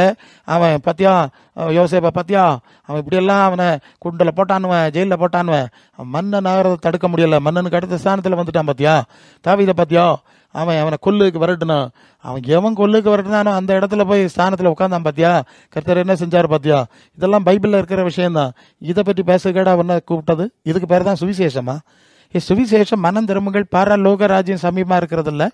முதலாவது தேவனுடைய ராஜ்யத்தையும் நீதியும் தேடுங்கள் இல்லை. உலகத்தில் அன்பு கூறாதுருங்கன்னு சொல்லியிருக்கு. தேவ சித்தம் செய்து தேவ சாயல் அடைஞ்சு அங்கே பரலோகத்துக்கு போகிறது இல்லடா சுவிசேஷம். அதிலடா பேச உன்னை கூப்பிட்டா நீ தாவீது புராணம் பேசுறியா நீ? இதெல்லாம் உலகத்தின் ஆவி. நீங்கள் புரிஞ்சுக்கணும். சில வேளை ஆமாம்மா நல்லா இருக்குது, நம்பிக்கை விட்டுற செய்தி, ஆறுதலான செய்தி, எல்லாம் ஆறுதல் தாங்க. எல்லாருக்கும் இது வேணும். இது எல்லா சாமியும் சொல்லுது, உனக்கு சாமி உன்னை விடமாட்டேன், உன்னை சாமி நான் உன்னை கைவிட மாட்டேன் அப்படின்னு அந்த சாமி சொல்கிறது தானே. வருஷத்துக்கு ஒருக்க திருவிழா கொடுக்குறாங்க, எவ்வளவோ லட்சக்கணக்கில் ரூபா செலவாக்கி இவ்வளோ பெரும் திருவிழா சும்மாவாக கொடுக்குறான். அவனுக்கு சாமி அவனை ஆறுதல் படுத்துது, கேட்குறத கொடுக்குது, நன்மையெல்லாம் நடந்துகிட்ருக்கு. நடக்கிறதுனால தானே அவன் இவ்வளோ பணம் செலவாக்கி இவ்வளோ ரிஸ்க் எடுத்து கடினமான வழிபாடெல்லாம் நடத்தி இந்த சாமிக்கு எது வேணாலும் செய்வேன், தலைகளை நிற்பேன், செருப்பு போடாமல் கிலோமீட்டர் கணக்காக நடந்து போகிறாங்க கோயிலுக்கு. சும்மாயா போகிறான் அவன்? செய்தில்ல அது. அதுதானே நீ செஞ்சுட்டு இருக்கிற. எப்போ பரலோகத்தை பற்றி பேசினேன், எப்போ இயேசுவின் சீசராகிறத பற்றி பேசினேன், எப்போ இயேசு போகிற இடத்துக்கு ஜனங்கள் போகிறதுக்குள்ள காரியம் பேசினேன், எப்போ தேவசாயல் பேசினேன்? நீ உலக நேசத்தின் ஆவியில் தானே இருக்கிற. இது உலகத்தின் ஆவி தான். பைபிளை வச்சு பேசுகிற பிசாசு பைபிளை வச்சு தானே இயேசுநாட்ட பேசுகிறான். இப்படி எழுதியிருக்கிறதே என்ன எழுதியிருக்கு? அங்கே எழுதியிருக்கிறது ஒன்று, வழிகளிலே பாதுகாப்பார், குதிக்க சொல்லலை, இவன் குதிக்க சொல்கிறான். இது மாதிரி தான் இங்கே எழுதியிருக்கிறது. இயேசுநாதருடைய சுவிசேஷம் எழுதியிருக்கு. இவன் பேசுறது இதுதான் பைபிளில் இருக்குன்னு வேற ஏதோ பேசிகிட்டு இருக்கிறான். இதெல்லாம் தந்துடும். அங்கே ஜனங்கள் நிறைய கூடுவாங்க, 2-3 ஆராதனைலாம் நடந்துட்டு இருக்கும். உலகத்தின் ஆவி தான் அங்கே இருக்கும். ஏன்னா இயேசுவின் சீசத்துவம் இல்லைல்ல. உங்களுக்கு புரியும்னு நினைக்கிறேன். இது ரொம்ப முக்கியமான காரியம். இங்கே சொல்கிறாரு அப்படி இல்லை, மனத்தெளிவாரு. இந்த கள்ளக்கூட்டம் பைபிளை வச்சுட்டு ஆறுதல் தேறுதல் ஆசீர்வாதம் பேசி ஜனங்களை கூட்டிகிட்டு இருக்கு. சரி, பரலோகத்தை எப்போ சொல்ல போகிற நீ? இயேசுவின் சீசத்துவம் எப்போ பேச போகிற சொல்லு. அதெல்லாம் முதல்ல அஸ்திபாரம். இது பேசி 2:20 சொல்லுது, அப்போஸ்தலர் தீர்க்கதரிசிகளுடைய அஸ்திபாரம் கிறிஸ்து மூலக்கல்லுன்னு சொல்லுது. உனக்கு அஸ்திபாரம் தாவீதா, யோசேப்பா, யாக்கோபா? எந்த அஸ்திபாரம் வச்சிருக்கிற நீ? இயேசு சொன்னது அப்போஸ்தலர் தான் அஸ்திபாரம் வச்சுட்டு இதுக்கு ஏற்ப சில விஷயங்கள் நம்ம சொல்லலாம், தப்பு கிடையாது, இல்லைன்னு சொல்லல. ஆக இந்த பிசாசின் கும்பல்களை நாம் புரிந்து கொள்ள வேண்டியது அவசியம். நீங்கள் மற்ற 28ஆம் அதிகாரம் 19-20 ஆண்டவர் சொல்கிறார்ல, நீங்கள் புறப்பட்டு போய் சகல ஜாதியின் சீசராக்கணும், நான் சான் கொடுக்கணும், நான் உங்களுக்கு கட்டளையிட்டு யாவும் கை கொள்ளும்படி அவர்களுக்கு உபதேசம் பண்ணுங்கள். நான் கட்டளையிட்டதில்லடா உபதேசம் பண்ண. நீ அங்கே உள்ள புராணத்தை உபதேசம் பண்ணுங்க ஒன்றா நான் கூப்பிட்டேனா? ஒன்றை நான் அனுப்புகிறேன்னா? நீ கள்ள அப்போஸ்தலன் தானே. அதான் பவுல் சொன்னார்ல, எல்லாம் கள்ள அப்போஸ்தலர்கள், கபடமுள்ள வேலையாட்கள். கிறிஸ்துவன் அப்போஸ்தலர்கிட்ட வேஷம் தானே போடுறா நீ. கிறிஸ்துவன் அப்போஸ்தலன்னா இயேசு சொன்னதை நீ பேசு. ஒருத்தன் நான் இயேசுவன் அப்போஸ்தலன், இயேசுவன் போதும், இயேசுவன் தீர்க்கதரிசி, எனிவே நீ இயேசுவை மையமாச்சு என்ன சொன்னா, அப்போ அவர் கட்டளையிட்டதை பேசு, அவருடைய சீசத்துவத்தை செய். நீ வேற எதை பேசுற? நீ வேஷம் தான் போடுற. நீ கள்ள அப்போஸ்தலன், நீ ஒளியந்தூதன் வேஷத்தில் நடக்கிறான். ஆமாம், சாத்தானும் ஒளியந்தூருடைய வேஷத்தை தரிக்கிறான். அவனுடைய ஊழியக்காரரும் இயேசுனுடைய ஊழியக்காரன்னு வேஷம் போடுறது ஆச்சரியம் ஒன்றும் இல்லை. எவ்வளோ தெளிவாக பார்த்துட்டேன் வசனத்தை. அதுதான் நடந்துட்டு இருக்கு. தெளிவாக இருக்கணும். அப்போ மனிதர்களை இயேசுக்கு சீடராக்கி இயேசுவின் கட்டளைகளை அவர்கள் கை கொள்ளும்படி உபதேசம் செய்யும்படி அந்த இயேசுவின் கட்டளையை நிறைவேற்ற இந்த இயேசு நாம ஆராதனை மன்றங்களுக்கு இயேசுவின் சீசர்கள் சுவிசேஷ பணி செய்ய வேண்டிய கடமையை இயேசு தந்திருக்கிறாருங்கிறத அறிஞ்சிக்கணும். நல்லா புரியணும். இயேசு ஆராதனை மன்றங்கள் இயேசு ஆராதிச்சுட்டு அவங்க இயேசுவின் சீசராக வேலை செய்யலைங்கிறத தெளிவாக பார்த்துட்டோம். அப்போ இயேசுவின் சீசர்கள் என்ன சொன்னோன்னா, நீங்கள் சீசராக மாறுங்க, இயேசு ஆராதிக்கிறத விட்டுட்டு அவருடைய அடிச்சோட்டில் நடக்க ஆரம்பிங்க. சீசத்துவத்தை இந்த சீடர்கள் இயேசுவின் சீடர்களாக இருக்கிறவங்க தான் அவங்களுக்கு சீசத்துவம் கொடுக்க முடியும். அப்போ சீசராக்குங்கள்னு சொல்கிற பணி இயேசு தம்மை பின்பற்றுகிற சீடர்களுக்கு தான் கொடுத்தாரு தவிர ரோட்டில் போகிற வரவனுக்கு கொடுக்கல, பைபிள் காலேஜில் படித்தவனுக்கு ஒன்றும் கொடுக்கல. என் பின்னால் சீசத்துவத்தை ஏற்றுக்கொண்டு வந்தான் பாருங்க, அவங்கள்ட்ட தான் கடைசியில் கொடுக்குறாரு. நீங்கள் இந்த படி செய்யுங்க, நீங்கள் எல்லாரும் எனக்கு சீசராக்கு. அப்போ இயேசுவின் சீசர்கள் என்று நாம் நினைத்து கொண்டால் நாம் தான் இயேசு ஆராதனை மன்றங்களை இயேசுவின் சீசத்துவத்துக்குள் கொண்டு வர வேண்டிய வேலையை முதலாவது செய்ய வேண்டும்ங்கிறத மனசில் வச்சுருக்கணும். இதுதான் இங்கே முக்கியமான ஒரு விஷயம். அது பிரசங்கியார இப்போ அப்படிப்பா போனால் நமக்கு சிலுவை வந்துடுமே, இயேசுவை கொல்லுன மாதிரி சீடரில் படுகொலை செய்ய மாதிரி கொண்டு போடுவாங்களே, அல்லது இன்னும் பல விதமான கஷ்டங்கள்லாம் வந்துடும். அந்த நெட்வொர்க்கில் தான் இருக்குது. இப்போ இயேசுவன் ஆராதிக்கிற தப்பு இன்னும் சொல்ல போனால் ஒரு பயலும் நம்ம ஏற்ற மாட்டோம். ஆமாம், எல்லா ஊழிய ஸ்தானமும் போயிடும், வாழ்வாதாரம் போயிடும், பிழைக்க முடியாது, பட்டினி இடத்து சாக வேண்டியதா அப்படின்ட்டா இப்படி தான் மற்ற ஆளெல்லாம் கூப்பிடும்போது அவனுக்கு அதான் பிரச்சனை. அவனை மார்க்கத்தை விட்டு வந்தான்னா அவனுக்கு என்ன நடக்கணும் அவனும் கணக்கு பார்ப்பான். இந்த சாமியை விட்டு போனால் பிரச்சனை வந்துடும், குடும்பத்தில் தள்ளிடுவாங்க, கொண்டு போடுவாங்க. அவனை இப்படி தான் நினைக்கிறான். எல்லாரும் இப்படி தான். உலகத்தின் ஆவியின் அடிமைத்தனத்தில் சிக்கினவங்க, பிசாசின் அடிமைத்தனத்தில் சிக்கிறவங்க விடுதலை இல்லாமல் அது இயேசுநாம மன்றங்களும் அந்த அடிமைத்தனத்தில் இருக்குது, அதுக்கு வெளியே இருக்க மன்றங்களும் அதே அடிமைத்தனத்தில் தான் இருக்குது. இதுக்குள்ளே தான் இருந்துகிட்டு இருக்கிறாங்க. இப்போ நாம் அப்படி தான் இருந்துகிட்டு இருக்கிறோங்கிற நிலைமைக்குள்ளே வர வேண்டியிருக்கும். அதனால் முதலாவது நாம் சீசத்துவத்தில் நடக்க முடியுமா, நடக்கலாமா, ஆண்டவர் உதவி செய்வார். நம்ம சீசத்துவத்தில் ஆகிடணும். அதாவது சொல்லிட்டு இல்லை, சீசதுங்கிற நீங்கள் நாமத்தில் செயல்படும் போது பரலோகம் தான் பொறுப்பெடுக்கணும். உங்கள் சபையில் உங்களை பொறுப்பெடுக்காது. அங்கே வர்ற அது எப்பவுமே அப்படி தான். நீங்கள் மெய்யான இயேசுவின் சீசத்துவத்துக்குள்ளே வந்தாலும் இந்த சபை சூழ்நிலையில் வரும்போது அந்த ஜனங்கள்லாம் நம்ப முடியாது. இயேசுநாதரோட கூட இருப்பான், அப்புறம் இயேசுநாதர் 30 பைசாய்க்கு விற்று போட்டான் யூதாசு. பின்ன நம்முடைய சபையில் இருக்க விசுவாசி நம்ம விற்க மாட்டானா என்ன? அது நடந்துட்டு தானே இருக்குது. அதனால் எப்போவுமே உலகத்தை நம்ப முடியாது. அதாவது மனிதர்களை சேர்த்து ஒரு மன்றம் உண்டாக்கி அதுக்கு போதகராகி மேய்ப்பராகி தலைவராகி வாழ்வாதாரங்களை நினச்சி வாழலான்னு நினச்சா நீ இயேசுக்கு சீசனாக இருக்க முடியாது. அதுதான் அடுத்த பிரச்சனை. இயேசுக்கு சீசனாக இருக்குன்னா இயேசுக்கு சீசனாரு, இல்லைன்னா உனக்கு சபையாருக்கு சீசனாரு, இல்லைன்னா உனக்கு ஸ்தாபனத்துக்கு சீசனாரு, இல்லைன்னா உன் தலைவனுக்கு சீசனாரு. இது ரெண்டு விஷயம் ரொம்ப முக்கியம். இது ரெண்டும் நீங்கள் மேட்ச் ஆக்க முடியாது. ஒரு ஸ்தாபனத்துக்கு நீ சீசனாக இருந்துட்டு போ, ஸ்தாபன அடிமைங்கிறோம், டினாமினல் ஸ்லேவ், அவ்வளோதான். இயேசுக்கு சீசத்தும் ஒரு தனித்த விஷயம். அது இயேசுவோடு நடந்து ஜபிச்சு அதில் விலப்பட்டு அது அப்படியே போகிறது. அப்படி தான் சில சூழ்நிலையெல்லாம் இருந்தவங்க கொஞ்சம் கொஞ்சமாக இயேசுக்கு பின்னால் நடந்து அந்த சூழ்நிலையிலேருந்து வெளியே வந்திருக்காங்க. கத்தோலிக்க சூழ்நிலையிலேருந்து ஃபர்பான்ஸ் போன்றவர்கள் வெளியே வந்த சூழ்நிலை எல்லாம் நமக்கு தெரியும். மற்ற இதுலேருந்து கொஞ்சம் கொஞ்சமாக அதுக்குள்ளே இருந்து வெளியே வருது. அந்த ஆளுகையிலேருந்து வெளியே இங்கேயும் ஆவி கூட்டத்திலேருந்து நிறைய சண்டை போட்டுட்டு ஓடிக்கிட்டே இருக்குது ஒவ்வொரு நாளும். இந்த ஸ்தாபனத்துலேருந்து அங்கே ஓடுது, அங்கேருந்து இங்கே ஓடுது. அதில் நான் தனியாக போய் இண்டிபெண்ட்னு சொல்லுது, டிபெண்ட்டு, முதல்ல டிபெண்ட்டு, இப்போ இண்டிபெண்ட்டு, இப்படிலாம் நிறைய இங்கேயே நடந்துகிட்ருக்கு. அதான் சிக்கல் தான். இயேசுவோடு நடக்கிறது வரைக்கும் இதெல்லாம் போட்டு நீங்கள் உலகத்தில் பிரசங்கியார இப்போ இயேசுவின் சீசத்துவத்தில் நடக்க ரொம்ப கஷ்டம். உலகத்தில் அப்படி இப்படி நடத்தினா ஈஸின்னா, ஐயோ அங்கே உள்ள ஆளில் போய் பார்த்தா அட தெய்வமே நம்ம எவ்வளோ பெட்டர், அவனுக்கு குனிய முடியாது, நம்ம முடியாது, திரும்ப முடியாது. சிரிச்சேன்னா ஏன்டா சிரிச்சேன்னு கேட்பான், அழுதியாண்டா ஏன்டா அழுகுன்னு கேட்பான். ஒன்றும் பண்ண முடியாது, அப்படியே அசையாமல் இருக்கணும். அங்கே உள்ள போதவரெல்லாம் இருப்பு பார்த்தாலே தெரியும் என்ன நடக்கும்னு தெரியாது. 4 பக்கத்துலேயும் ஏவுகணை மாட்டி விட்டுருக்குங்க. ஏவுகணைகள் மிசைல்ஸை செட் பண்ணி விட்டுருக்கு. இதுக்கு நடுவில் இருக்கார் போதர். கவனம் தட்டினா பெரிய எதை சமாளிக்கிறது, இதை சமாளித்தா அதுக்கு பிரச்சனை, அதை சமாளித்தா இதுக்கு பிரச்சனை இல்லையா. இந்த அணிகள் எல்லாம் சமாளிக்கிறது அது தெரிஞ்ச விஷயந்தான். ஒரு இடத்துல ஒரு ஊழியர் கூட்டத்தில் ஒரு குறிப்பிட்ட ஊழியக்காரர் ஒரு செய்தி சொல்ல வந்திருந்தார். அப்போ சொன்னபோது அப்போ அவர் ஒரு இடத்துல அவரை ஊழியத்தில் போட்டிருந்தார். அங்கே 2 ஊழியத்துக்கு இடையில ஒரு ஊழியத்தில் ஒரு சபையில் 2 குரூப்பு சண்டை. இதை சரி பண்ணுறதுக்கு இவரை அனுப்பியிருக்கிறாங்க. அதில் 2 குரூப், அங்கே உள்ள சீனியர் பாஸ்டருக்கும் ஜூனியர் பாஸ்டருக்கும் இப்படிலாம் 2 குரூப். ஸோ இவரை அனுப்பியிருக்கு. அப்போ இவர் போய் உட்காந்துருக்கிறார். அப்போ இவரை நடுவில் உட்கார வச்சுருக்கான். ஒரு பக்கத்தில் சீனியர் பாஸ்டர் இருக்கார், ஒரு சீனியர், 2 அணிக்கு நடுவில் இவர் உட்காந்துருக்கார். அப்போ உட்காந்துருந்தார். அப்புறம் இவர் செய்தி சொல்லணும், சில செய்தியெல்லாம் சொன்னார். அது ஆண்டவருடைய வசனத்தின் அடிப்படையில் அதை எப்படி சரி செய்யலாங்கிறத அவர் கொஞ்சம் ட்ரை பண்ணியிருக்கார். ஸோ அது முடிஞ்சிடுச்சு. முடிஞ்ச பிறகு இவர் கூட உள்ள ஒரு நண்பர் சீனியர் பாஸ்டரோட பேசிகிட்டு இருந்தார். பேசிகிட்டு இருக்கும்போது இந்த காரியத்தை சொல்லியிருக்கார். இப்படி அந்த ஊழியத்தில் நான் போக வேண்டியது இப்படி ஒரு சூழ்நிலை இருந்து நான் தான் என்ன தான் அனுப்புனாங்க, நான் தான் காம்ப்ரமைஸும் வசனங்கள்லாம் பேச வேண்டியிருந்தேன்.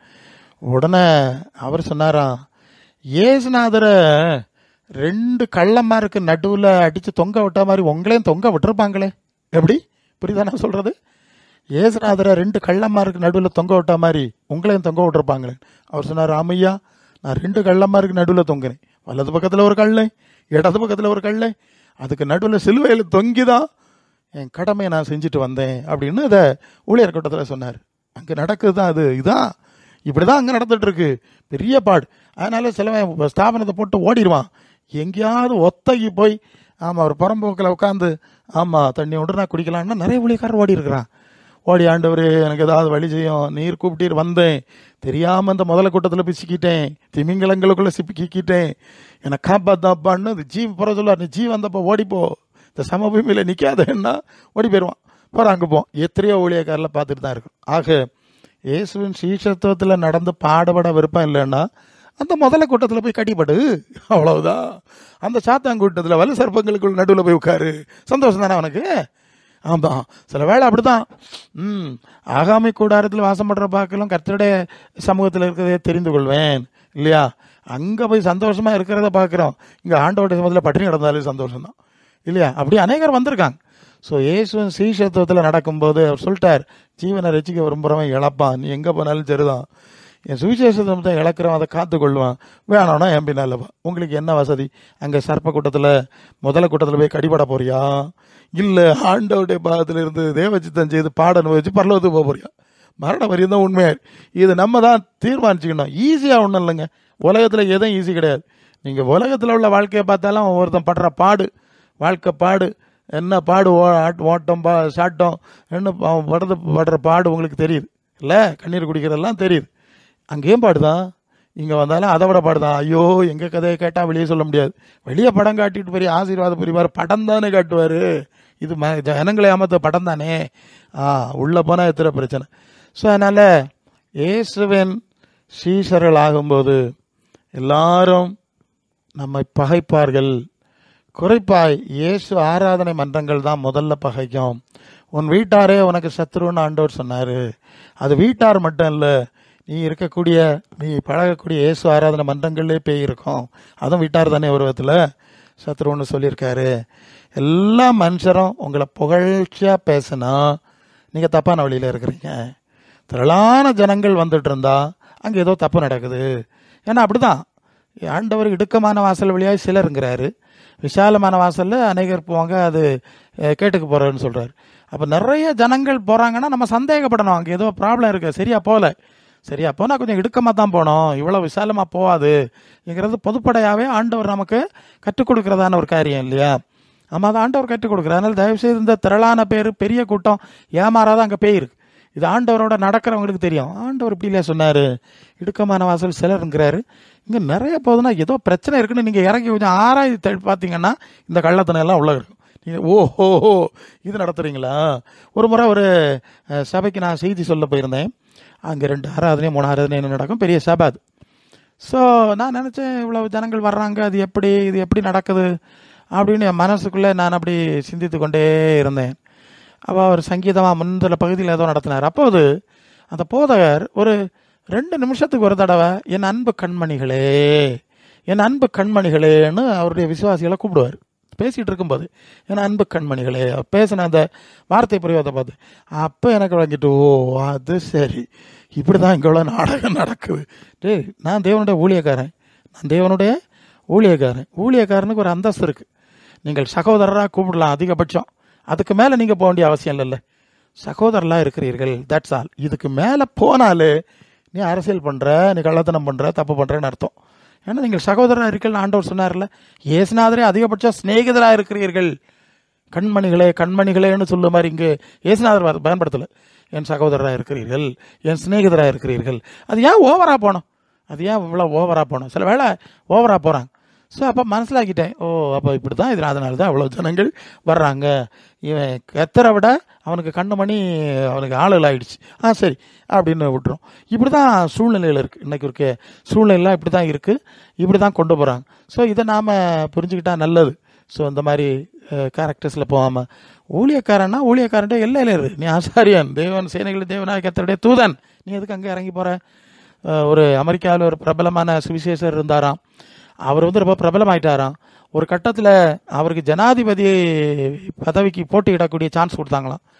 அப்போ அவர் சொன்னாராம், நான் பெரிய வேலை செய்கிறேன், நான் பரலோக அரசாங்கத்துக்கு வேலைக்காரன், நான் பூலோக அரசாங்கத்தினுடைய வேலைக்கு வர முடியாது. அங்கே உள்ள பதவியை நான் அது எனக்கு குறைஞ்ச பதவி, இப்போ நான் பெரிய பதவியில் அவர் வச்சுருக்கிறேன் இல்லையா? அப்போ உன்னதமான தேவனுடைய ஊழியக்காரன்னா அது இவ்வளோ பெரிய பதவி, நீ எதுக்கு இவ்வளோ தரையில் கிடந்து விழுக்கிறேன்னா?